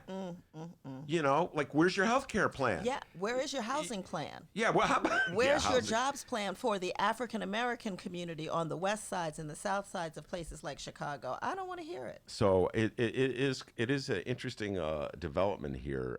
So what you do is you take advantage of the frustration, impatience that people have, Democrats have, with the Democratic Party and its inability to deliver, and you take advantage of that, but you don't offer anything. But you don't offer anything, nothing at all. But that's how Donald Trump is. Anything that he did offer people when he first got into office was not believable, actually, because he totally flip-flopped on just about everything he said he was going to do for anybody that wasn't part of that right-wing base. And he's not interested in the black community. He's not really interested in the Latino community either. He wants to stand up and say, I'm your friend. I believe in you. And because he pardons one person, you should come out in masses and vote for him. I think not. He has proven he's going to do what he can to overturn Roe versus Wade.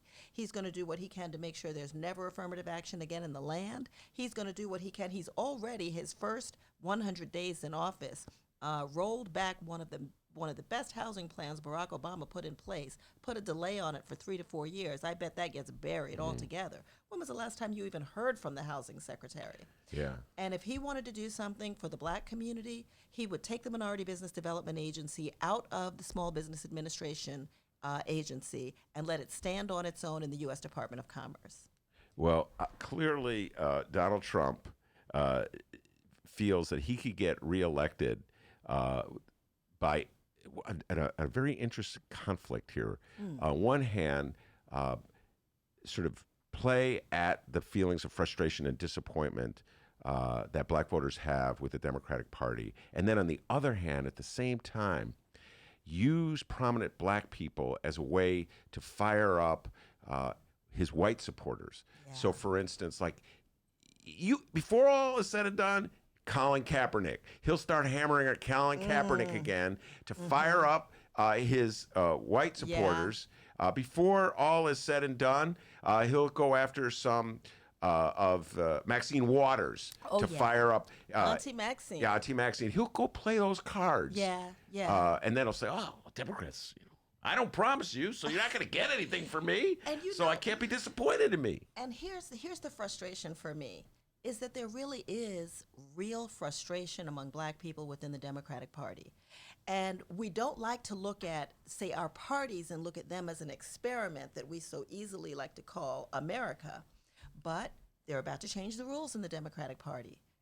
They're going to change the rules so that Bloomberg can make it to the debate stage. They did change the rules. Okay, so it's a done deal now. Yeah. One billionaire bought himself on stage, that's Steyer. I'm not mad at Steyer because I actually like a lot of the things that he's saying. If it wasn't for Steyer in the last debate, that whole segment on race never would have happened. It never would have happened. And that's why, if somebody asks me, are you feeling the burn? I'm really not. I'm not feeling the burn. And the reason I'm not is because he, of all people standing on that stage, should have been the first one to bring up race and the black community and the brown community, particularly the black community, and what should be happening. But he didn't. Nobody did. Not Elizabeth Warren, not him, not even Biden. It was Steyer who brought it up and started that whole segment, and nobody gives him credit for that. But Bloomberg is on his way to the debate. No, Bloomberg. I'm telling. We're going to move over to Norbert Pickett right now, and because there's some similarities to the themes you're talking about with what he's trying to do here in the city of Chicago. But I got to say, I said this last week. If I were a centrist, I wouldn't vote for Steyer. If I were a centrist, I'm not a centrist. Okay, I'm a Bernie. I'm on that Bernie side of things. Okay. But if I was a centrist, I wouldn't vote for Steyer. I wouldn't vote for Biden. I wouldn't vote for Klobuchar. I wouldn't vote for Buttigieg. I'd vote for Bloomberg. Yeah. I'd vote for the billionaire. Yeah. Okay. Yeah. And that's how it goes in politics. If I wanted my guy to, I would want the billionaire. Right. Okay. But that's, I'm not a centrist. I'm a centrist with a left lean. Man, hold on. I need some of Norbert's product to figure that one out. A centrist with a left lean. That's right. We're coming up with all these new labels. That's mine. I'm a centrist with a left lean. All right. This is how it works. Okay. All right. I'm gonna take some of Norbert's product, and then I'll understand it. All right. Norbert Pickett, welcome to the show. Thank you. Appreciate you showing here. Thanks for having me. Cannabis is the name of your company. You're trying to set up an operation here in the city of Chicago. We'll get into all that, but why don't you introduce yourself to our listeners? The one thing I know about you that's the top of my list, my utter obsession is with basketball. You are a former basketball player. Talk about that and how that led to where you are now. Yeah, coming out of high school, I was a decent athlete. Led New England in scoring, averaged 34 a game, was 7th in the nation at all high schoolers in the country in scoring.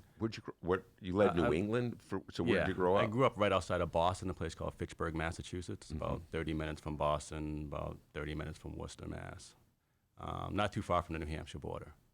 And I came from a basketball powerhouse. Our school's known for athletics, and we did pretty well. And ended up going to University of Rhode Island my freshman year, and then my coach left, and then transferred to Boston University, and played for a guy named Mike Jarvis. I went to the tournament a couple times.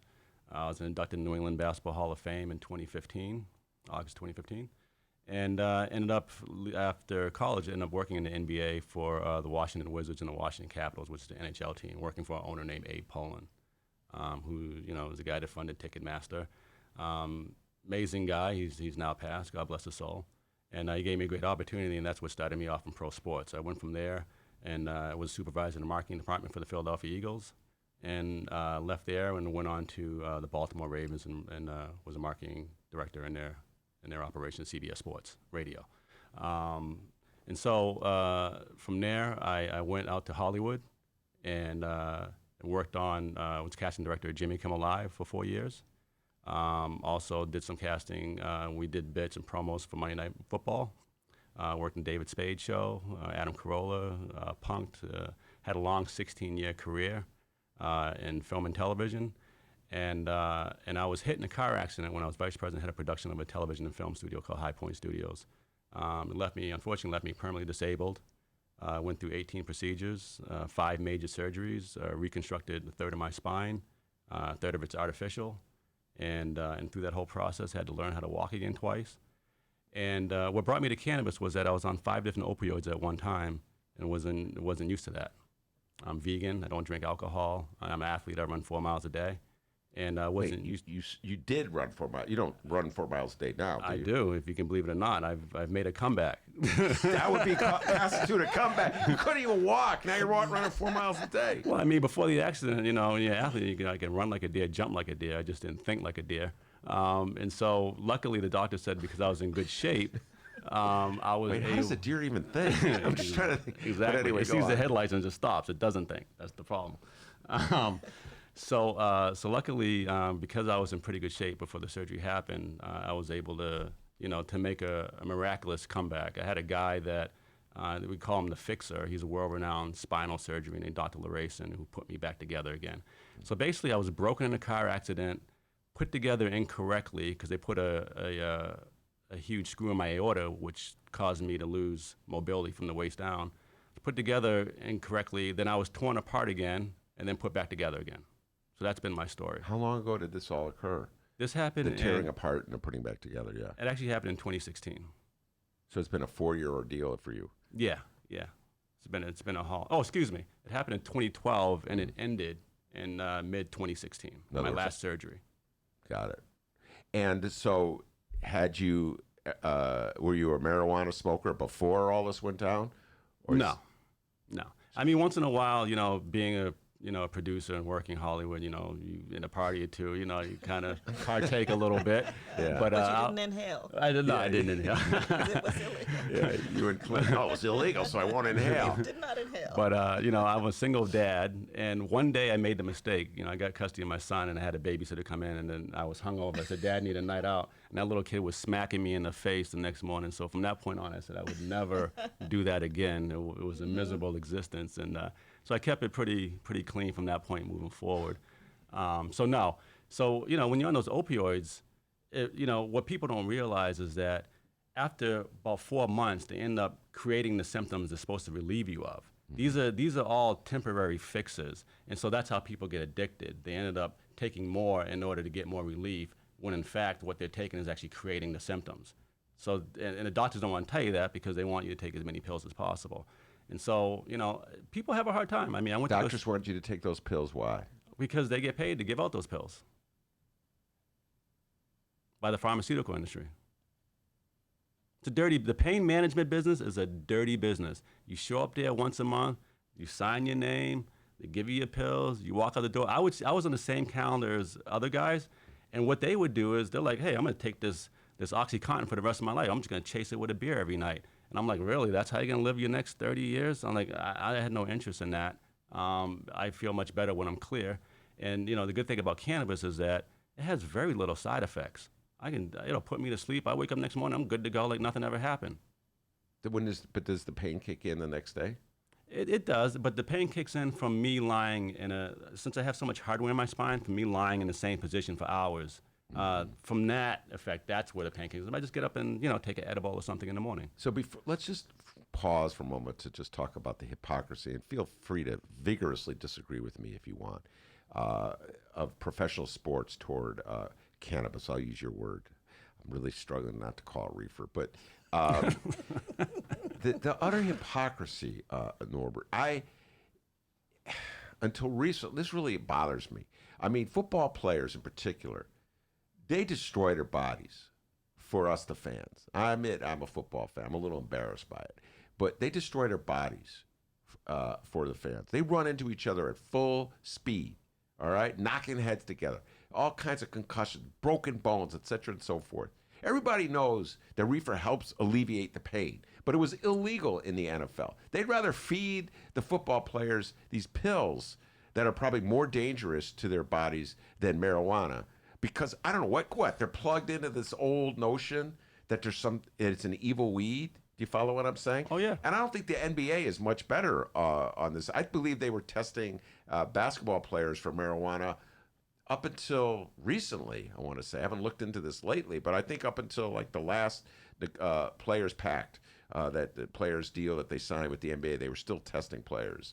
So, and then they would talk about a player, well, he was busted for marijuana, like he had done something really wrong. You know what I mean? Well, he'll grow up. Like, what? You ever notice that? Like, well, so-and-so was busted, and then the excuse was, well, he was immature, but now he's going to grow up. You know what I mean? Like, it's somehow a grow up and mature to take the meds that they feed you as opposed to reefer. That really always struck me that professional sports sort of fed these biases we have against marijuana. Well, you're absolutely right. I mean, when you just look at the name reefer, if you watch Reefer Madness, the documentary, people understand the historical significance of cannabis and how it's been demonized. If you look at it goes way back to Birth of a Nation, depicting black people eating watermelon, smoking cannabis, chasing women around, trying to rape them, white women specifically.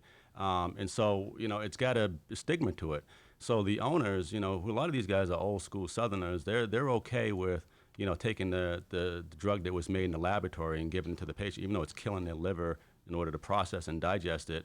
It's tearing them up, and it has all these side effects. These patients, these players are never going to be right. But if you notice, Major League Baseball took a courageous step. Those guys have the strongest players union in all of pro sports. They weren't tested for anything. And then all of a sudden this year, when the collective bargaining agreement came out, they decided, hey, you know what? We want to medicate with cannabis, and we want to do it responsibly. So what they did was they would never test it for anything. They decided to give up testing for cocaine in order for the league to give them an okay to pass to smoke cannabis. So now they can smoke cannabis, but they'll get tested for cocaine, and that was the give and take. Does the NFL still test for cannabis? Yes, they do. And what about the NBA? Yes, the NBA does not. The NBA didn't, but now they do. But they shouldn't. And last month. Wait, hold on. You lost me on that one. Didn't the NBA used to test for cannabis? They did. Mm-hmm. And then they stopped. And what happened was, I don't know if you read the statements in December that David Stern put out before he passed. He said in the next collective bargaining agreement that the players union and the league should allow the patients to medicate with cannabis. Something tells me whatever David Stern was going through, how he passed at the end, he was medicating with cannabis and actually realized and understood the value of it from a patient standpoint. Wow. Well, it's better late than never, I would say. But I always struck me how hypocritical the sports leagues were on that front. So, it is, and we're reaching out to the NFL Players Association and also the NBA Players Association to talk about this in order to teach them and instruct them how the players can responsibly medicate with cannabis and teaching them about the side effects and showing them how it won't affect their performance on the field. I think owners are afraid that they're going to go and consume before they start playing, and they're going to be lackadaisical and not be able to perform. I think but then they're getting shots and they're taking pills before they play. So, I mean, I don't understand where they're coming from with that. Everything you just said, we're going to move on for this, but everything you just said, Norbert, shows you what's wrong with the attitude about owners. Just think about what you just said. The owners are going to deprive players of a substance that would alleviate their pain because they're worried that if they take the substance, they won't hit each other as hard as they had been hitting each other. Do you follow what I'm saying? Correct. Oh, well, it just... I can't even quite get the words out. You know what I'm saying? Or maybe the jump shot won't be falling because, it'll somehow or other deter his ability to shoot the jump shot. So, and it won't help them, by the way. I mean, a steroid presumably gives someone an advantage in competitive sports.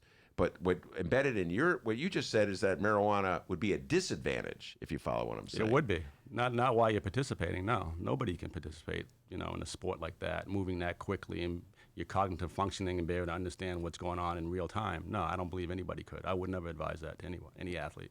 All right, so how did you transition from that place of pain where you discovered the reliefs of cannabis to where you are now, the CEO of Cannabis? Well, what happened was I relocated to Washington, D.C. I wanted to create a better quality of life for my son. And I was fresh off of a surgery where they removed 3 discs out of my cervical. I was working with my physical therapist, Dilatty Witten, and he informed me at the time that there was a medical cannabis license coming up, and I could apply for that. So what happened was I went and I found that when I came from the California program to the D.C. program, that the prices were really high. And we were actually, it turned out we're the highest in the country, 20% higher than any other state.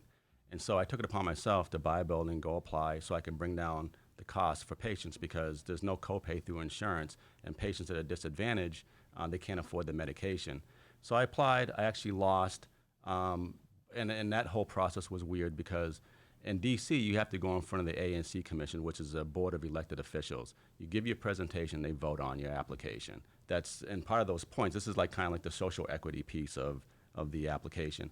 And so depending on how your vote is cast, you'll gain points or you'll lose points. I received a 7-0 vote in support of me receiving a license in dispensary. My 2 other applicants who were my competitors got voted against unanimously by the politicians. And then when I lost, it didn't make any sense to me. Through discovery, we found out that I got the same amount of points. The judge, her head almost exploded. Wait, come out. Through discovery, so you filed a lawsuit as well? Yeah, I filed a lawsuit against the Department of Health. Mm-hmm. And through discovery, we found out that some of my scores had been scratched and lowered. And they also found out I basically received the same amount of points for a unanimous vote in support as a unanimous vote against. And so the judge couldn't understand that. We couldn't understand it. It wasn't right. And by the time we ended up winning 2 months later, the judge had never ruled on it. Department of Health realized what they had done, reversed themselves, and awarded me the license. we've now been open since August of 2019. We've been serving that disadvantaged community over in Northeast DC in a neighborhood called Deanwood. And I've hired 21 people for that community, 12 black women, eight black men. Only one of them had a college degree. We trained them, we coached them up. We wanted to give women and people of color an opportunity in cannabis, and they're thriving there, and they're doing a fantastic job. I'm so proud of every single one of them. And we basically wanted to come here to D.C. and emulate the same type of program. The Chicago from D.C. and implement the same kind of program to where it's more of a mentorship. So when people leave us, our employees leave, they'll leave better off than when they came to us. So hopefully they can go off and start a transport company or start infusion or processing or start testing company where they're able to work somewhere else in cannabis. That's our goal. All right, two things pop into mind. You were medical marijuana in Washington, D.C.? Yes. Do you have a recreational license in D.C. as well? Do they even have recreational reefer in D.C.? Well, recreational, and as I call it adult use because recreational sounds like too much fun. It sounds like physical education classes, but adult use.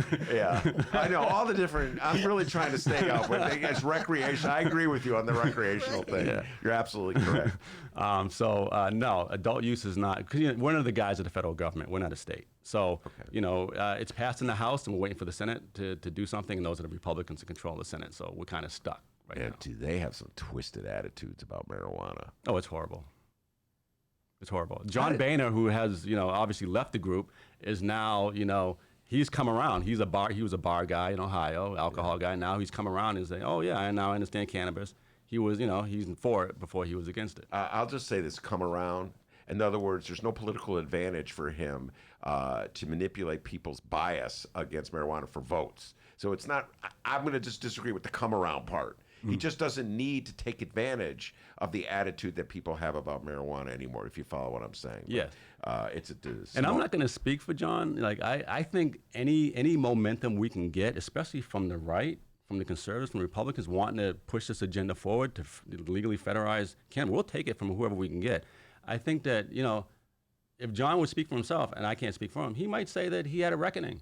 He could. I don't know. But most people who were against it and then started to consume, now, they have a change of heart. That's not unusual. It happens every day. Do you think he's consuming?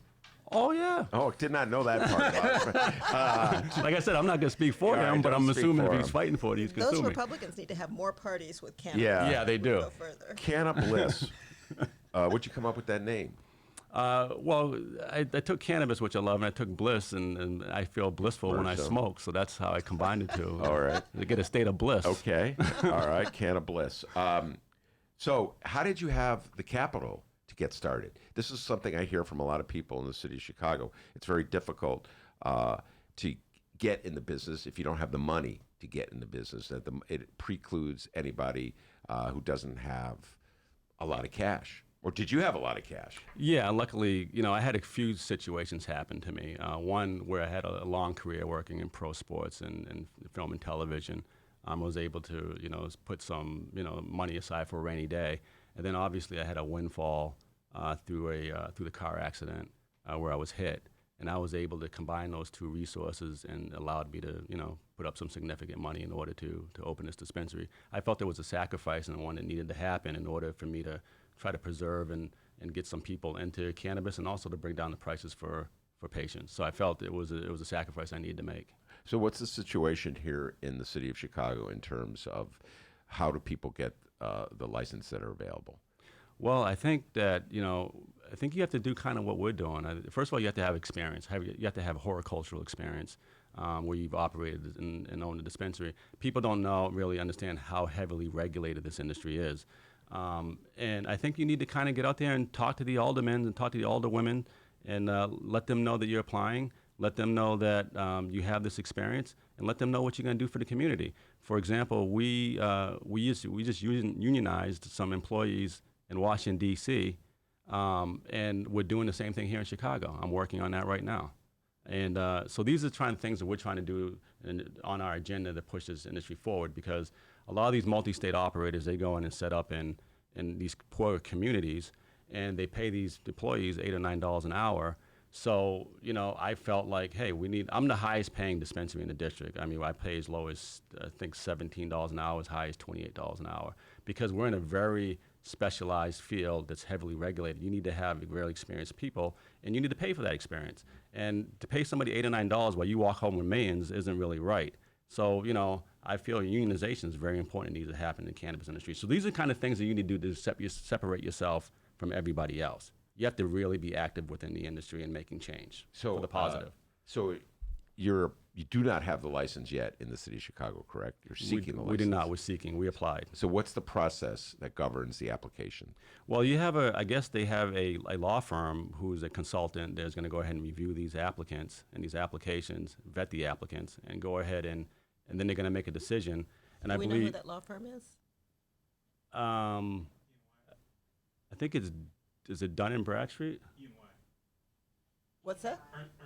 Ernst & Young. I'm sorry. They're not a law firm. They're accounting. They're firm. accounting firm. It's good. Well, they used to be one of the big six, but Ernst & Young. Mm-hmm. And then, from what I understand, this is what we call in DC. We call it deemed eligible. Mm-hmm. So when you're deemed eligible, means that as long as you do within the regulations to open your dispensary, you'll be granted the license. So what's going to happen is they're going to select these people, and then I believe they go into a lottery. Because everybody wants to be in Chicago. I think there's something like 7,100 applicants, for only so many licenses. So now the winners, everybody wants the prime plush spots. So the winners are going to be put in a lottery, and they're going to be divvied up to whatever area. And then you have to spend a whole lot of money to open up, which is around, $1.5, $1.75 million to range. And then you'll get your license at the end as soon as you finish your inspection. So you have to put $1.5 million up. Yeah. You have to build. You have to have a location. You have to build out your facility, and you have to pass an inspection. After the lottery, do you get to barter with other people if you don't like your location? That has not. That's an interesting question. I have not asked that question of any of the local politicians, and I haven't thought about that. I don't know if they're transferable, or if you can bargain and negotiate to move your location. I don't know. And good so question. Are they are they on the lookout for black-owned businesses? Are they trying to do something affirmative to promote a black entrepreneur? Well, they all start out saying that. I mean, Maryland, Governor Hogan, who's a really good guy, who is pro-business, he started out saying that, but then other people win licenses, and that whole thing was, nobody won, and now it's gone through lawsuits, and there's 16 lawsuits impending. I think their good intent starts out that way, but then the multi-state operators come in because they have these relationships. It's almost like the Rooney Rule, right, in NFL. Like the coaches that hang with the owners are usually Caucasian, so therefore they get those head coaching jobs, and nobody gets interviewed. Here, it's like the multi-state owners that they hang with the governors and the local politicians. They know them because they're already operating. They get these additional licenses. Same thing. So it's hard for a woman. I mean, think about it. In Illinois, there are no minority owners of cultivation facilities or dispensaries. Not one. And there's not one woman. There's not one person of color. So that's a reflection on the state and what needs to change. We need more diversity to serve all these communities. And I think that would be fair. And so you're making the rounds, introducing yourself to Chicago politicians, et cetera, and so forth? I am, and meeting great people like yourself who are willing to listen to me and put me on the air. Danny J. Yeah, like you're helping this movement. You're an important part of this. When you're able to vet and identify people and put them out there on the airwaves, you're just as important as anybody else. Well, I'll take that one to the bank and Benny, do you follow this regularly? I mean, you constantly have yes. Even the elected officials. We have a regular feature in this show dealing with cannabis. How about that, Norbert? Cannabis, and we talk about it in all different from all different angles. And one of my pet peeves is that for years and years and years, the top pet peeve is that black people were arrested for something that white people did on a regular basis, and that's to me the greatest injustice of our attitude toward marijuana. I have a whole secondary list of injustices, like they don't let football players medicate themselves with marijuana, but that's at the top of the list. So to me, not having a black-owned dispensary is just exacerbating that divide. You follow what I just told you, Norbert? Yeah. And so I don't understand why we're not rushing to do so. Can I read you a quote by Governor Pritzker? It's real. J.B. Pritzker, that JB, governor? That governor. This is what he said just Did you before. support Pritzker? I can't remember. No. Okay. Just threw that out there. Just before the cannabis was legalized, he said, and I quote, "Tomorrow, when adult use cannabis becomes legal, pay attention to the fact that we are beginning to accomplish 4 very important things. We are ending the 50-year-long war on cannabis. We're restoring rights to many tens of thousands of Illinoisans. We're bringing regulation and safety to a previously unsafe and illegal market. And we are creating a new industry that puts equity at its very core. This man is the only solely owned African-American owned dispensary in the country. That's equity at its core. So giving him a license. When will this license be awarded? I think it's sometime in the first or second week of May. I want to throw out the date of May 5th, but I'm not totally sure on that. But right around there. All right. Norbert Pickett is his name. The name of the company is Cannabliss. He's applying for a license to operate a dispensary here in Chicago. And Norbert, I want to thank you very much for stopping by. My next guest, Terry Cosgrove, on deck waiting to come on. Best of luck to you, Norbert. Thank you very much. Thanks for having me. I appreciate it. Can I just give a plug? You can follow us on Instagram at Shop Cannabliss DC. Once again, Shop, S-H-O-P, Cannabliss, C-A-N-N-A-B-L-I-S-S, DC. And also, you can go to our website, which is dcholisticwellness.com. And the names of your Chicago partners.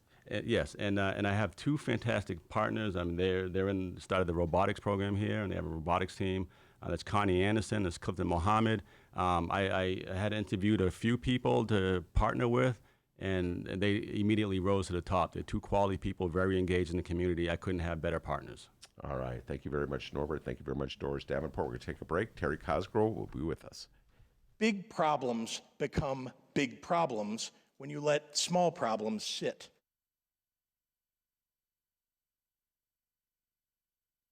It's Chicagoland's adult entertainment playground.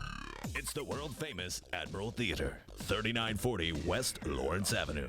The Admiral is homegrown from Chicago, and it's the most conveniently located club in all of the city. 15 minutes from the O'Hare Airport in downtown Chicago Loop. Voted Chicago's best strip club, the Admiral has showgirls galore and a variety of adult entertainment shows. The world-famous Admiral Theater, open every day from 7 p.m. to 6 a.m., 3940 West Lawrence Avenue. For events, showtime, and other information, visit AdmiralX.com. Must be 18 years of age or older to enter.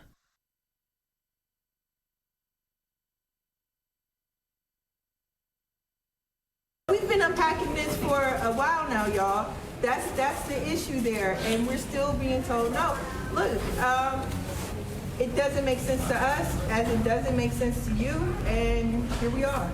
So when people say teachers have not compromised, or that we want everything and we've given nothing, not true. Not true. Not true. Is there anything more specific you can tell us about what class size enforcement means in this tentative agreement? Let me tell you one component of it. Number one, class size is going to encompass the entire city of Chicago. That's one thing. That it has an enforcement mechanism that comes with resources to enforce it. But perhaps one of the most important things, I'm a teacher. I'm a high school history teacher. And I've taught in communities, Inglewood, Humboldt Park, and North Lawndale. And in those neighborhoods, we have less resources than we should have. And with this particular contract, all of those schools will get moved to the front of the line. The class size is gonna come down. They're gonna get nurses, and they're gonna get social workers, because we're gonna make priorities, we're gonna move priorities there. And that's a good thing. We know that there are educators leaving those teaching environments 6-1 because it's so difficult without the resources that they need to complete the job. So in this contract, we want to respect that, and we want to get stability in those places. We want the students to have what they need, and the workers who are doing the work with them to have what they need as well. Any ratios or specific numbers in it? Yeah, it is. But I'm not about to unpack that. I'll come sit with you afterwards, or you should have been in there with the teachers, because I was doing the same thing with them. Yeah, but I will. Seriously, I'll come.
Commercial break over. Welcome back to the Ben Joravsky Show, live from the Chicago Sun-Times. Terry Cosgrove is in the studio, the executive director, CEO, Personal Pack. Welcome to the show. Or president. Thank My you. bad. President, CEO. Yes, I got it wrong. President, not executive director. Right. Well, it doesn't matter. Yes. What difference does it make anyway? What difference? I have a big mouth. That's all that matters. All right. Before we do the interview, you have an update, or should I just jump in with TC? All right, Terry. Terry Cosgrove, of course, is the one who told me to put my big boy pants on and support J.B. Pritzker. I did vote for J.B. Have you regretted his election? Yes. I've told you many times. He makes me confess this every time he comes on the show that I was wrong on J.B. Pritzker. I voted for Dan Biss. I regret that vote in many ways. But I love Leticia Wallace, who was his running mate. Right. And I wish I had voted for Bob Diber, as Dennis did. But we got to get down to business. Thank you, Bob Diber. J.B. Pritzker has been, in my humble opinion, a great governor in the state of Illinois. I would have so to you were agree. right and I was wrong, all right? Well, wrong. I mean, misguided. Confused. All right. Personal Packs, recommendations and endorsements. First of all, tell everybody what Personal Pack is. Yeah, we are a state and local pro-choice political action committees. In other words, we don't get involved with federal races. So we endorse candidates who are running for state and local office who are pro-choice, meaning they believe that the decision to have abortion, use birth control, carry a pregnancy to term is between an individual woman and her doctor and no one else's business, particularly politicians. So that is that's what we are, and we're actually celebrating our 30th anniversary right now. In fact, March 7th, we're having a celebration party, a roast of our 3 board chairs who have served as board chairs. Founder Marcy Love is being one of the people roasted, as well as Jerry Newton, who was the 2nd board chair, and then Melissa Wyden, who was the 3rd board chair. All 3 of them are still on the board, but are no longer board chairs. So. And in the 30 years, we have made some great progress in getting Illinois to be one of the most pro-choice. We're not yet, because we still have a parental notice of abortion statute that needs to be repealed. But a lot of your listeners might be familiar with HB 40 and Governor Rauner as well. And we don't have to revisit that. No, I love I know you do. that. I know you do. I see the smile on your face, and I'm going, oh, did I really say that? There goes the next half hour. I'll refrain. And the Reproductive Health Act, which repealed all these horrible laws from the 1970s, such as requiring spousal consent for requiring a woman to get her husband's permission to get an abortion, restrictions on birth control, IVF, 24-hour waiting periods, all the horrible stuff that has recently existed in other states. Illinois has had on the statute for over 30 years, or about 30 years, and we have finally repealed all of them because by June 30th, the U.S. Supreme Court is on schedule to overturn Roe v. Wade, so 47 years of abortion being legal, not necessarily. Wait, time out. By what date did you give for that? Well, the court is hearing a case right now that would basically allow states to shut down every single provider, as well as open up the gate for any state restriction that a state wants to put on. I mean, that's where they're going, regardless of how this particular decision is framed. They're clearly telling the states any kind of restriction that you want to enact, we're fine with. And which means that there's only going to be a few states on the West Coast, several on the East Coast, and then Illinois in the middle of the country after June 30th when this decision comes down. I mean, that's the end of the court term. It could happen May 1st, May 31st, but... And you think the votes are there? Oh, totally. This case is Kavanaugh sealed it. Yeah, yes. Thank you, Ms. Collins, Senator Collins. Hopefully that will be in a past tense come November. But so, yeah. I mean, Kavanaugh, his writings, all of his opinions have made it absolutely clear that he believes that abortion should not be a personal decision between a woman or a doctor. And this is important, so let's just focus on this a little bit, because this is why state rep seats are important as well. The Illinois law was passed by state representatives, whether you know it or not, and state senators, whether you know who they are or not. And so that's why these endorsements are very important. But let's go back to the national law. It's a case coming out of what state? I'm just Louisiana. Louisiana. And what does that law do? What did the Louisiana? Well, it's the exact same law that the court didn't approve out of Texas that shut down nearly every provider there because a certain Supreme Court justice passed away in the middle of the night.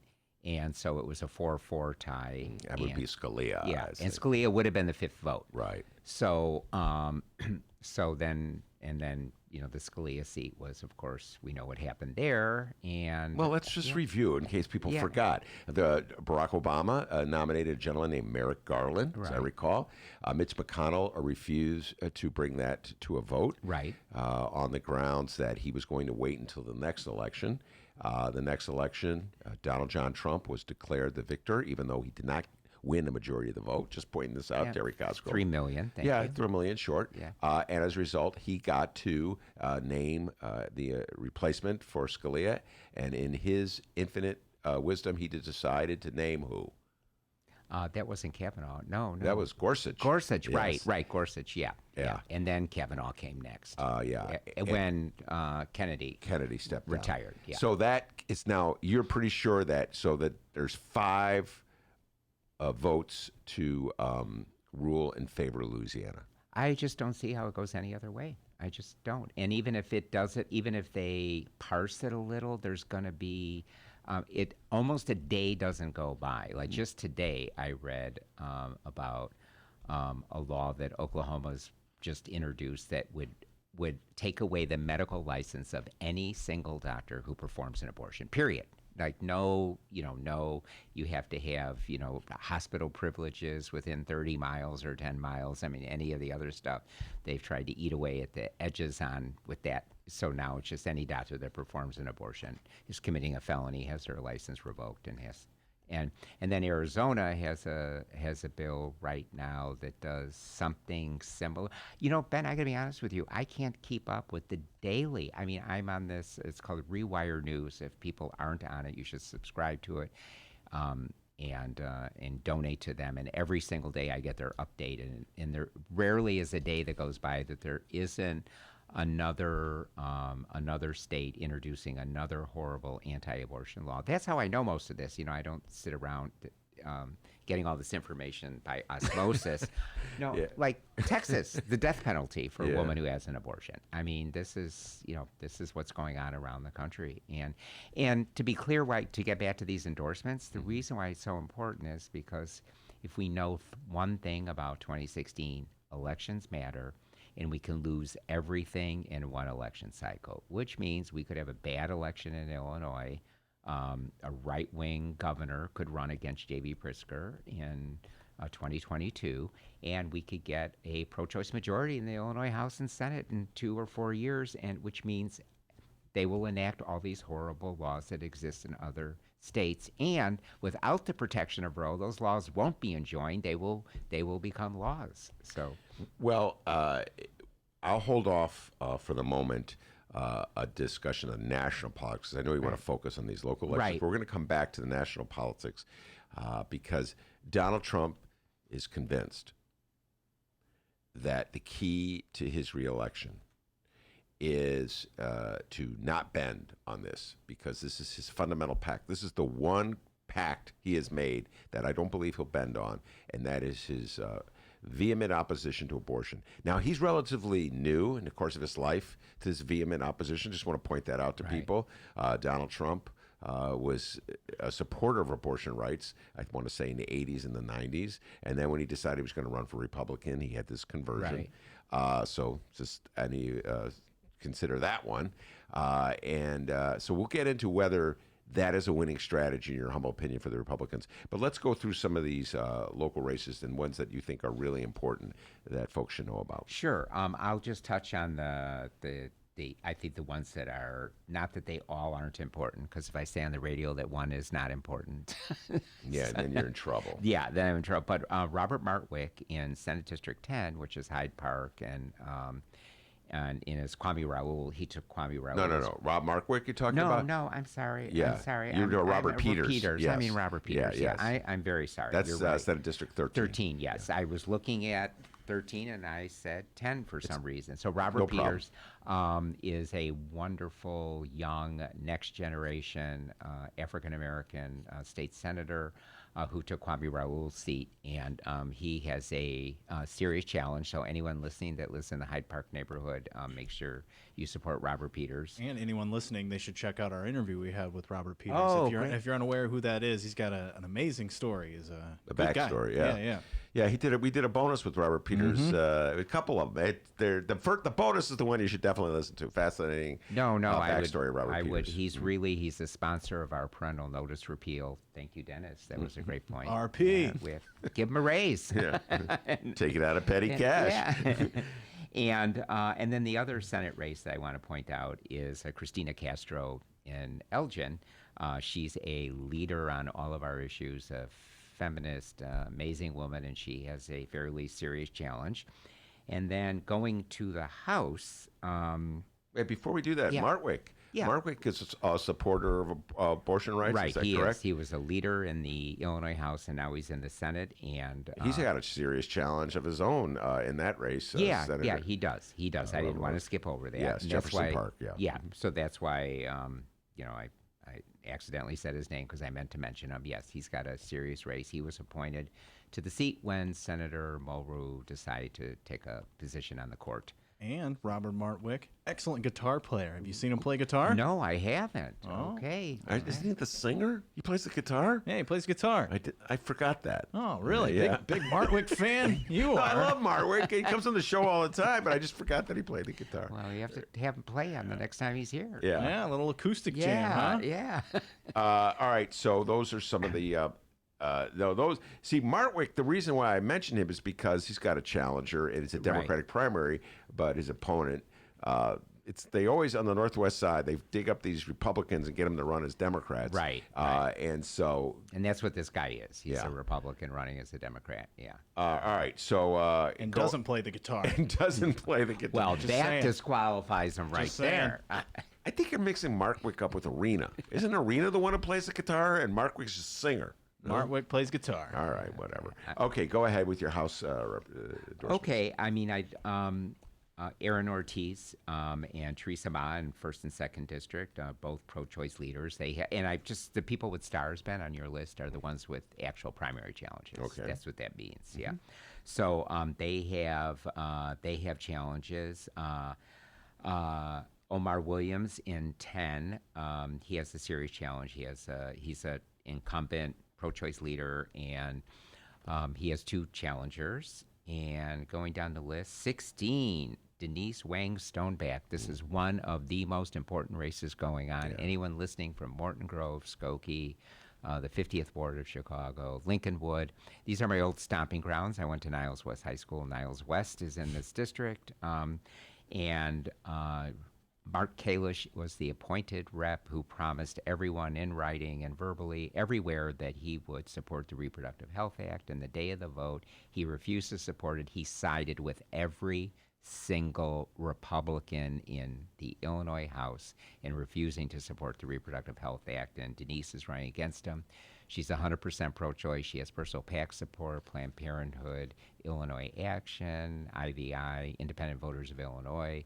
She has Illinois Now PAC. She has Men for Choice. She has a whole IFT, CTU. Kalish has to go. So anyone that's out there, volunteer for Denise's campaign. Put up a yard sign. The election's 5 weeks from today. We have to make sure that she's the next state rep in that district. Oh, and Kalish lied again yesterday. He was at a forum and insists that the contributions that he made to Peter Roscom on June 4th, 2018, just right before the Sean Kasten challenge, were done by the company he lobbies for. He actually said this at the forum. He made those contributions personally. He gave $1,000 to Scott Walker in Wisconsin. He gave $1,500 to David McSweeney. Personally, gave to David McSweeney, who's one of the most right-wing members of the Illinois General Assembly. And this guy's running as a Democrat. He has the nerve to try to call himself a progressive Democrat. He's not even a Democrat. Yeah, no, he's a liar. This is Louis Lang's old seat. My beloved Democratic Party. Terry, I vent about my Democrats. They have this self-destructive impulse I do not understand. I can't imagine Republicans making a similar maneuver where you have a district that's been electing pro-choice reps forever, and somehow or other you replace that Louis Lang with a anti-choice person. How that slips through. Well, here's what happened. Kalish lied to Lou Lang. Lou Lang never would have appointed someone to that seat who was anti-choice. Kalish lied to Lou Lang and told him that he was 100% pro-choice, and he even said, I will vote the exact same way you did on all the issues, except he lied. He also had a bill to outlaw conceal and carry, and when pro-gun people came to him, he refused to call his own bill in committee. I mean, the guy is, this is, that's and he's got the nerve to be sending out mail saying that he's an advocate of gun safety. Here's how the Republicans would deal with it. Donald Trump would send out some tweets. Yeah. That's it. All the Trumpies would know. The MAGA hat wearers would know. Democrats, that's... I always tease my beloved Democrats. They're always confused. They don't know. Here's the problem, Ben. Yeah.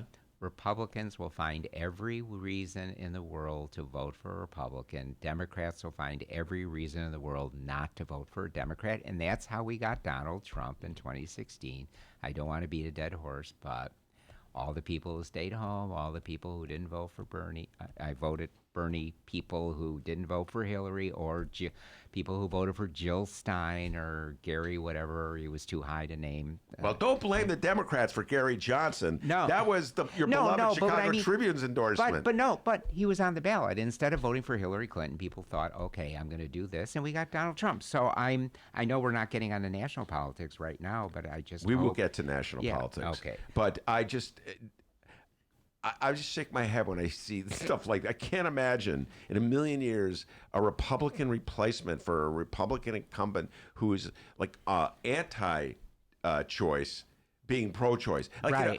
What a dream that would be. I know know. what I'm saying? I know. Like, what? How did that happen? And then Personal PAC, by the way, people should know this. Personal PAC is nonpartisan in that they're not Democrat or Republican. Terry Cosgrove makes this clear. This is their issue. This is your issue. Right. And in the 1990s, we had 14 pro-choice Republican state reps, and we had 6 Republican state senators. Now, the right wing has drummed every single one of them out of the Illinois General Assembly, so now every single Republican is anti-choice. Yeah. So, by the way, shameless plug, a great interview with Marcy Love, the heretofore mentioned leader of Personal PAC, one of the founders of Personal PAC. She's the founder. Yeah. And she talks about that evolution of the Republican Party. She is a Republican, the evolution of the Republican Party to where it is now. We'll get into all that. All right. Lindsay LaPointe. Speaking of Robert Martwick, this is Rob's old House seat that he left to be a state senator, and Lindsay LaPointe is the new state rep there. She's wonderful. She's the sponsor of our parental notice repeal, and she's 1,000% pro-choice, progressive on all hosts of issues, and she's one of our top priority races, just like Denise Stoneback. So, have you had her on your show yet? No, I've not had. Okay. I had Rob Martwick on the show. Yeah. Now, in the case of Lindsay LaPointe, I presume she's in a Democratic primary. There's nobody running in that race that's anti-choice. No. Okay, that's an important point to make. No. Because in some instances, you have the best of both worlds. No matter who wins, you're going to get a pro-choice vote out of it. In other instances, you could have an anti-choice vote. Like in 2, the guy running against Theresa Ma is anti-choice in the Democratic primary. So that's a perfect example there. So we really have to make sure she wins. And the same thing in 16, where the incumbent is anti-choice. Right. And I see a name here. I go down the list, but I just want to call out in House District 42. That gentleman has been on this show. Oh, yeah. Ken. Ken Mahan But Beal. you know what's beautiful about this? This is one of your favorite persons, former state rep district, the one and only Jeannie Ives. Yes. And so I just think it's amazing that Jeannie Ives' district could could be represented, and very well may be, by an openly gay African-American man. I mean, this is like As the World Turns or something. You know? I am rooting for him. I know I shouldn't say that I have like a favorite of state rep, because I love them all, right? But I'm really rooting for Ken, you know? Yeah, this is going to be a great race. And yes, it's going to be a great race. He's running unopposed in the Democratic primary for the opportunity to run against the incumbent, whose name has just escaped me. It's a sign of early stages of senility. Jeannie Ives is no longer the state rep. No, she's not. And I'm forgetting the woman who took the place. But she's anti-choice. Vehemently anti-choice. Yeah. So this would be a huge victory. It would be a sign that DuPage County, this is Wheaton, House District 42. This would be a sign that DuPage County truly has changed, Terry Cosgrove. If Ken Mejia Beal is victorious. We'll probably have him on the show again soon. Any other these House races that you want to alert people to? I mean, the only other one I want to point out is Barbara Hernandez in House District 83 in Aurora. Speaking of Republicans running as Democrats, Juan Thomas is running against her in the Democratic primary, and he has links to Republicans and actually links to anti-choice groups. So you'll be hearing more about that as time goes on. All right, and moving away from the State House, you've endorsed Cook County State's Attorney Kim Foxx. Yes. Talk about that. Yes, she's one of the finest people to ever hold elective office, and it is really disconcerting that people can't get over the whole Jussie Smollett incident. Smollett Gate? Yeah, Smollett Gate, when she has accomplished so much and has done so much in the area of criminal justice reform, in terms of racial justice around criminal justice reform, and is a pro-choice leader and speaks openly. She was chair of the Planned Parenthood board. So I hope that everyone listening here, it kind of drives me a little crazy that all people can think of is this Smollett Gate, when she has accomplished so much in so little time. Well, Terry, what do you have to say for someone? Because we've had someone on our live stream chat that goes door to door canvassing for Kim Foxx, and he says he has trouble with that Smollett Gate thing. Any advice, anything? Or do you experience it? What do you say to people? No, I experienced it. People, when we did our endorsements, several people wrote in. Because it is unfortunate. Really, the whole Smollett thing has nothing to do with the city of Chicago. Well, really. it's just, regardless of how you feel about it one way or another, it is one very, very small piece of her record. So I guess that's what, this is so blown out of proportion in terms, regardless of I mean, I've heard her explain it. I mean, she was on At Issue. I hate to bring up another radio program. Hey! WBBM Leave on right Sunday now. morning. Just leave right now. And she did a great job of explaining it. And I don't want to dignify it by spending the next 5 or 10 minutes talking about it. But Dennis, your question is very, very valid. Regardless of how you feel about it, it's not taking into account the totality of her record, which is phenomenal. Cook County is a model across the country for criminal justice reform. She has moved so much of the resources of the state's attorney's office away from nonviolent crimes, in other words, what we would call lower level theft, to reducing the amount of violent crimes that are going on in Cook County and making sure that that's where the focus of her office is.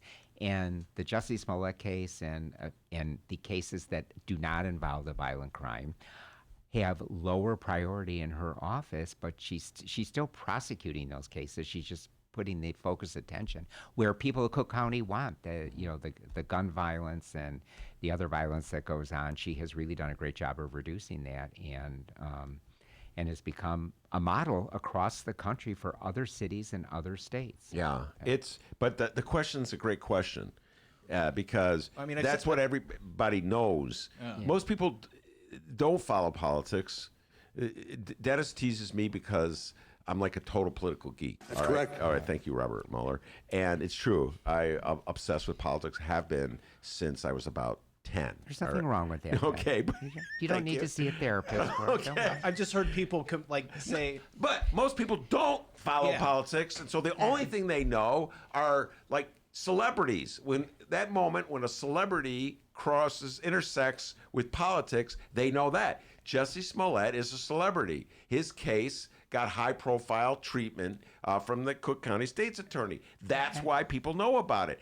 And if I had a rank, and Maya did this a lot better than I did, she articulated. If I had to rank the 20 issues facing Cook County criminal justice, Jussie Smollett would not be in that top 20. Wouldn't be in the list, yeah. But he's a celebrity, okay? Right. And it's an easy thing for people to hammer home on and to just sort of feed into the cynicism that Chicagoans have after years and years of experience, Terry, that the whole process is fixed. It's who you know. And so it's easy to turn people against Kim Foxx for that reason. Now, the Sun-Times, my beloved bright one, I got to give them a shout-out, TC. Their editorial, they endorsed Kim I know. Foxx. It was amazing. It was a very good editorial. I put it on my Facebook page. I did my part. They dealt with the issue of Jussie Smollett, and they put it they prioritized it. They go, well, this is a mistake. It's an embarrassment. But on that list of things that matter, it's not even, well, they didn't say the top 10. Now, I'll be curious, your beloved Chicago Tribune that you love more than anything, how their editorial, just teasing them. He loves that. Oh. That editorial board will deal with it, because to them, it's the only thing that matters. Right. You know, right. No. Donald Trump, their beloved president, somehow has a rape accusation against him. I haven't seen one editorial about that. Right. But countless editorials. Oh, I know. And I've heard a lot of people compare and say that the Laquan McDonald video for Anita Alvarez, they're comparing it to this. The Smollett thing is Kim Foxx's Laquan McDonald. Like, whoa, like that's way more serious than Laquan McDonald. Talking about a murder of a man. Yeah, exactly. Like it's just very unfortunate that people do that. Yeah. No. Listen, man. I say this. I'm guilty. TC. I'm going to tell you this right now. I just infatuated with the Smollett Gate story and what it reveals. It reveals so much about where we are as a civilization in the year 2020. That said, I do not think it is the most important issue. I feel at worst, Kim Foxx got into the celebrityhood of Jussie Smollett and his connection to the larger Democratic Party and took a call she shouldn't have taken. But except that he was a victim when she took the call, just like her office takes the calls from neighbors, relatives, and friends of victims. At that point, when she took the call, here we are. We're talking about. All right, let's not relitigate. But no. But I think it's important here. She didn't do anything wrong. She took the call from someone who knew the victim, and that's what is normal course in the office. He was not the whole idea of him, whatever he did to set this whole thing up. She took the call before that. It wasn't. It was after that it became a problem. All right, let's not, because I could have a counter, and then you would have a counter, and the next thing you know, it'd be 15 minutes of Smollett Gate. But here's the problem with it. Yeah. And this is what I hope everyone takes away from this. Let's get our priorities in order. Our priorities are not Jussie Smollett. Our priorities should be the phenomenal work that this woman has done on criminal justice reform in Cook County that has made our neighborhoods safer and that has put the attention where it needs to be, which is on violent crime. Okay. So I hope that's the takeaway, that everyone listening to this, as you think about who you're going to vote for, Kim Foxx deserves your vote for that reason. All right, very good. Yeah. Let's leave it at that. Anything else you want to talk about before we shift gears? No. And tell folks where they can, if they want to see this list themselves. I know there's a website. Yeah, personalpack.org. Yeah, go ahead, Ben. And I got a question. If Ben ever ran for water reclamation, would you endorse him? I'm trying to get him to run for water. He loves water. Wow, he's about to take a drink right now. Terry, let me tell you something about water. It's wet. Did you know that? And you know what else I heard Donald Trump say, that there's water all around islands, too. Donald Trump, he should be on the water rec, because he knew Puerto Rico is an island. It's surrounded by water. That's what he said. I'm like, whoa, did not know that. Right, I know. It's an island, and it's surrounded by water. Yeah. Think about that. I know. No, nothing. So Personal Pack. Well, and the reason, I want to point out the reason why we do make endorsements for like the Metropolitan Water Reclamation District and other offices is there's two reasons. Number one, the city of Chicago, Cook County, the state of Illinois, the Water Reclamation District, they have thousands and thousands, tens of thousands, well, the state, tens of thousands of employees. those employees deserve to have reproductive health care as part of their health insurance. And there are people on the Water Reclamation District, there are people in City Hall, Tony Preckwinkle, Cook County government, to make sure that the employees of Cook County Hospital and their dependents have access to reproductive health care. So that's number one. The second thing is that people who run for some of these other offices, I don't want to call them lower offices, other officers, often end up running for another office. For example, Nick Palmer is running for the Will County Chief Executive Officer. Why are we involved in that race? Because Jennifer Bertino-Tarrant, who is a current sitting Democratic senator, refused to support HB 40 and the Reproductive Health Act. The last thing in the world I want is to see Jennifer Bertino-Tarrant win this office, because who knows, in 5 years she may want to run for Congress. So it's important that we take candidates for these other offices very, very seriously. And if elected officials don't think that their record is going to follow them for the rest of their lives, they have another thing coming, because there's a thing called a voting record. and there's a guy named Terry Cosgrove with a very long memory. Exactly. So it's important for people to understand, people say, well, why do you care about the Will County Chief Executive Officer? Because Nick Palmer's pro-choice and Jennifer Bertino is not. And I don't want to see her running for U.S. Senator or Congressperson or any other kind of office. All right. She needs to be defeated now. And that's why people in Will County should sign up, help Nick Palmer win this primary election. All right. To that point, noticeably absent from this list is perhaps the most high-profile abortion-related race in the state of Illinois, and that would be the 3rd Congressional District, where Dan Lipinski, the incumbent, is vehemently anti-choice, is running against Marie Newman, who is pro-choice, and you've made no endorsement in that race. And the reason for that has been because Personal PAC is a state and local political action committee. We are prohibited by law from endorsing federal races, which would be United States Senate and Congress, and president. So you will not see any endorsements in federal races from us. There are other people that do that, and since you're speaking of the anti-choice leader and mouthpiece for making abortion illegal, Representative Lipinski, Marie Newman has been making abortion illegal. Illegal, yes, illegal. Marie Newman has been endorsed by Emily's List, Planned Parenthood Action, as well as NARAL and all the other national abortion rights organizations. So, all right, well, so personally, even though Personal PAC doesn't endorse, I would encourage everyone to get out and vote for Marie Newman. I'm a financial supporter of hers and believe she would make a great congressperson. And that's Terry Cosgrove's personal opinion. Right. That's not personal PAC. Right. That's Terry Cosgrove personal. But we get that question frequently. I know. That's People why I asked it. Say, yeah. Hey, where's Marie Newman on this list? Right. Or Dick Durbin. Or yeah. Well, Marie Newman's the one. Again, this is this is the showdown.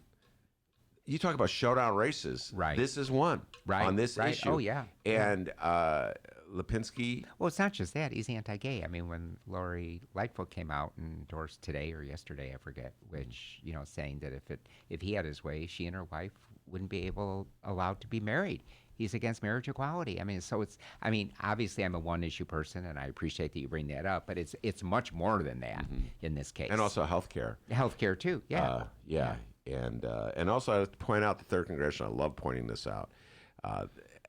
3rd Congressional went for Bernie Sanders. Right. In 2016 against Hillary Clinton. They went for Bernie. That is a left of center district. Right. Oh, absolutely. And you should have a left of center champion on social issues and labor issues, et cetera. Right. If you're a Bernie Sanders district. Right. DC. Well, I know it's an old saw, but this race is going to be determined by turnout, and if enough of the progressive Democrats turn out and younger Democrats, I think Marie has a great chance at winning. So it's all going to be about turnout, because Lipinski has his his base of support obviously in the district, and so the challenge for them there is going to increase the turnout dramatically. All right. Well, let me close down this show with a discussion of national politics. Last week, Donald Trump proclaimed it was his greatest week the Democrats really did everything they could to make it his greatest week. No in terms collusion. of Iowa. Thank you, Donald Trump. And then at the end of the week, I don't know if you saw this, Donald Trump's campaign announced that they were going to make a special effort to win over black voters and suburban women voters. I'm not making this up. Right. They No, actually I saw said it. this. I Okay. saw it. They made this, which is so bizarre. They followed that up with threats to cut Medicaid, threats to cut food stamps, threats to cut zeroed out housing. Yeah, health care. They're still fighting. So how they're going to win over these two groups, I don't know. But Donald Trump will not waver on his opposition to abortion. Right. He's going to promote and nominate judges who are going to vote against Roe. Right. They're going to be anti-choice judges. He's only going to promote anti-choice politicians. And so I'm having a hard time understanding, TC, how Donald Trump thinks he's going to win over suburban moderates, particularly women, with this record on abortion. Is it his sense that abortion really doesn't matter, push come to shove, in a national election? Whoever he's running against as a Democrat will be pro-choice. Well, he's running a base election. He is going to, what he wants to do is fire up his base. He doesn't want to lose the so-called moral majority who supports him, the so-called evangelical Christians who can ignore everything else he does. So that's what it's about. It's not, and he knows that the more he hammers away on abortion, because that's one of their number one issues. It's the same thing he does about the wall and and keeping, in his words, all those bad people out. So I think that's part of his strategy. He's doing the exact same playbook he did in 2016. And what I would caution people to do, to quote the wonderful Maya Angelou, when someone tells you who they are, believe them.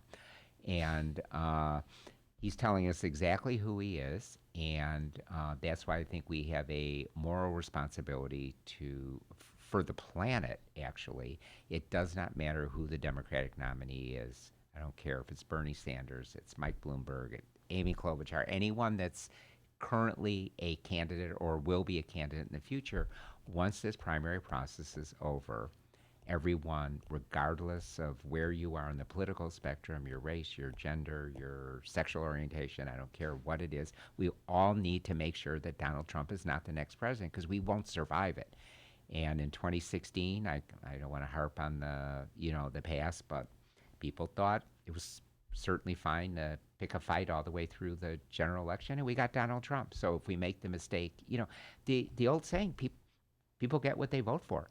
So if Democrats are going to be splintered and not support the nominee, we're going to get Donald Trump. And you know what? Don't be surprised when there's no clean water left, and the Arctic and the Antarctic are all melted, and the planet dies. I mean, that's what we're talking about here.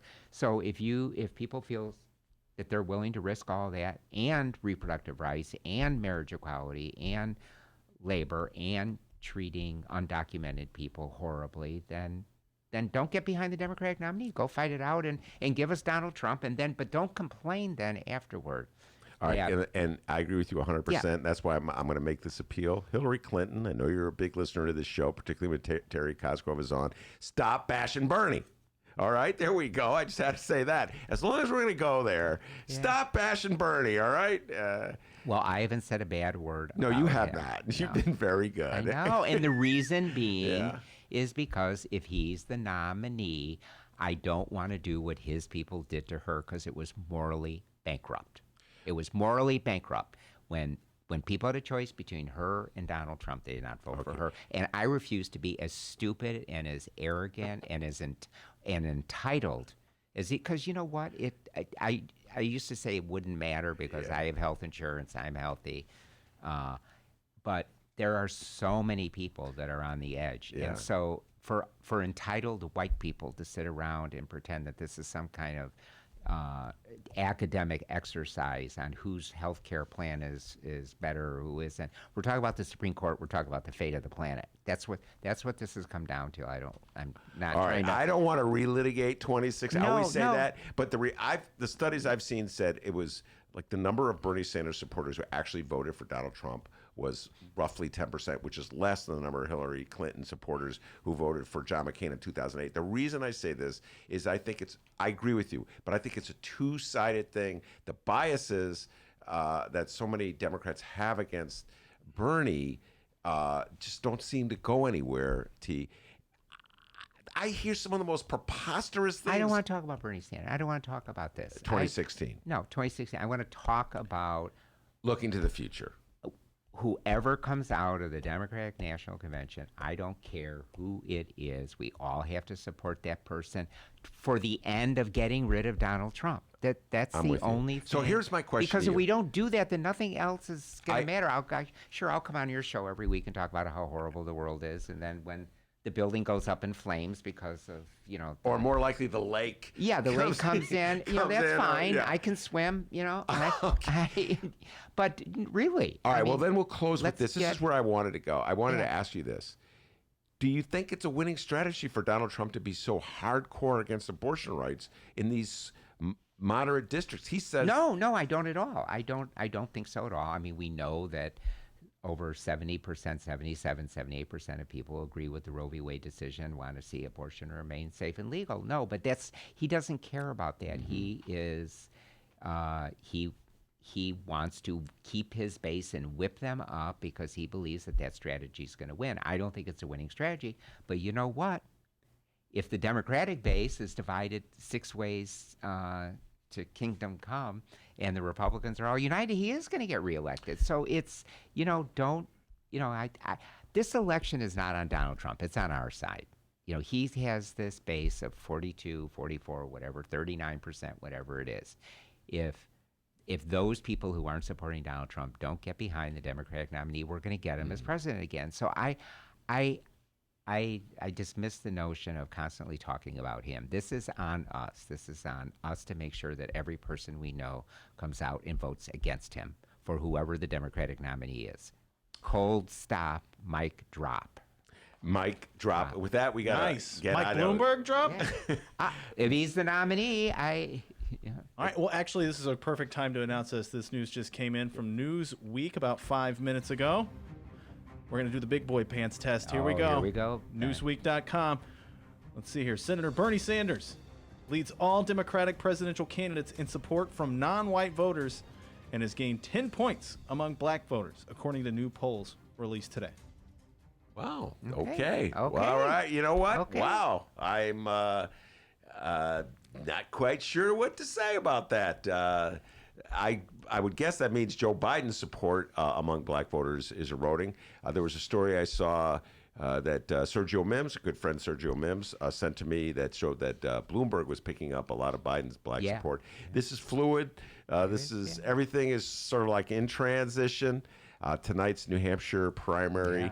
In some ways... Are you doing special coverage? Yes, we are. But you know what, T? It's almost like it doesn't even matter because, think about it, the next round will have Bloomberg in the race. Do you follow what? Or no, even the next round won't have Bloomberg. It's the round after that. So it's sort of like this is a very unusual Democratic primary. Like Iowa was a disaster. Yeah. People are forgetting it even happened. Yeah, let's forget Iowa. Why does that? I mean, I agree. Let's forget Iowa and think about New Hampshire. Tonight at 6 p.m.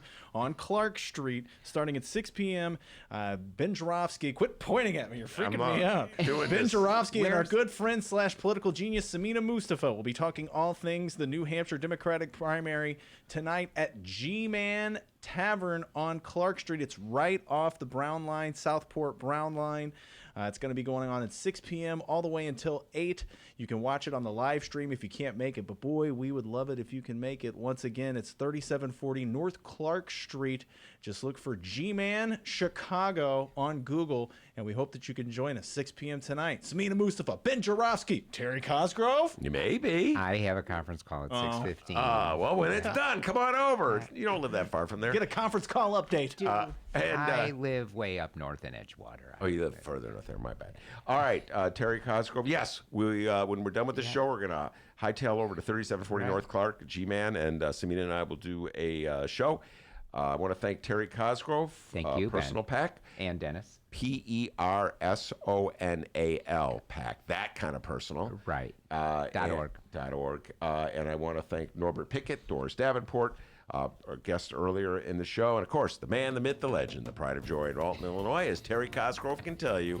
Back home in Alton, they call him Dennis. Right? Right? They call him White Lightning. Give yourself a raise. Take it out of petty cash. See you tomorrow, everybody. Hey, and remember, you can download previous Ben Joravsky shows and Benny J bonus interviews, like our brand new bonus, Beyond the Column, at both Chicago Sun-Times and Chicago Reader websites and wherever else you download your favorite podcast. No, Ben's not going to be buying drinks tonight at the event, but it is at G-Man tonight, 6 p.m. until 8 p.m., 3740 North Clark Street, talking all things tonight's New Hampshire Democratic primary. And hey, the Shadow app won't be involved, so we got a good chance of some good results. We'll see you tomorrow. Big problems become big problems when you let small problems sit. That's correct.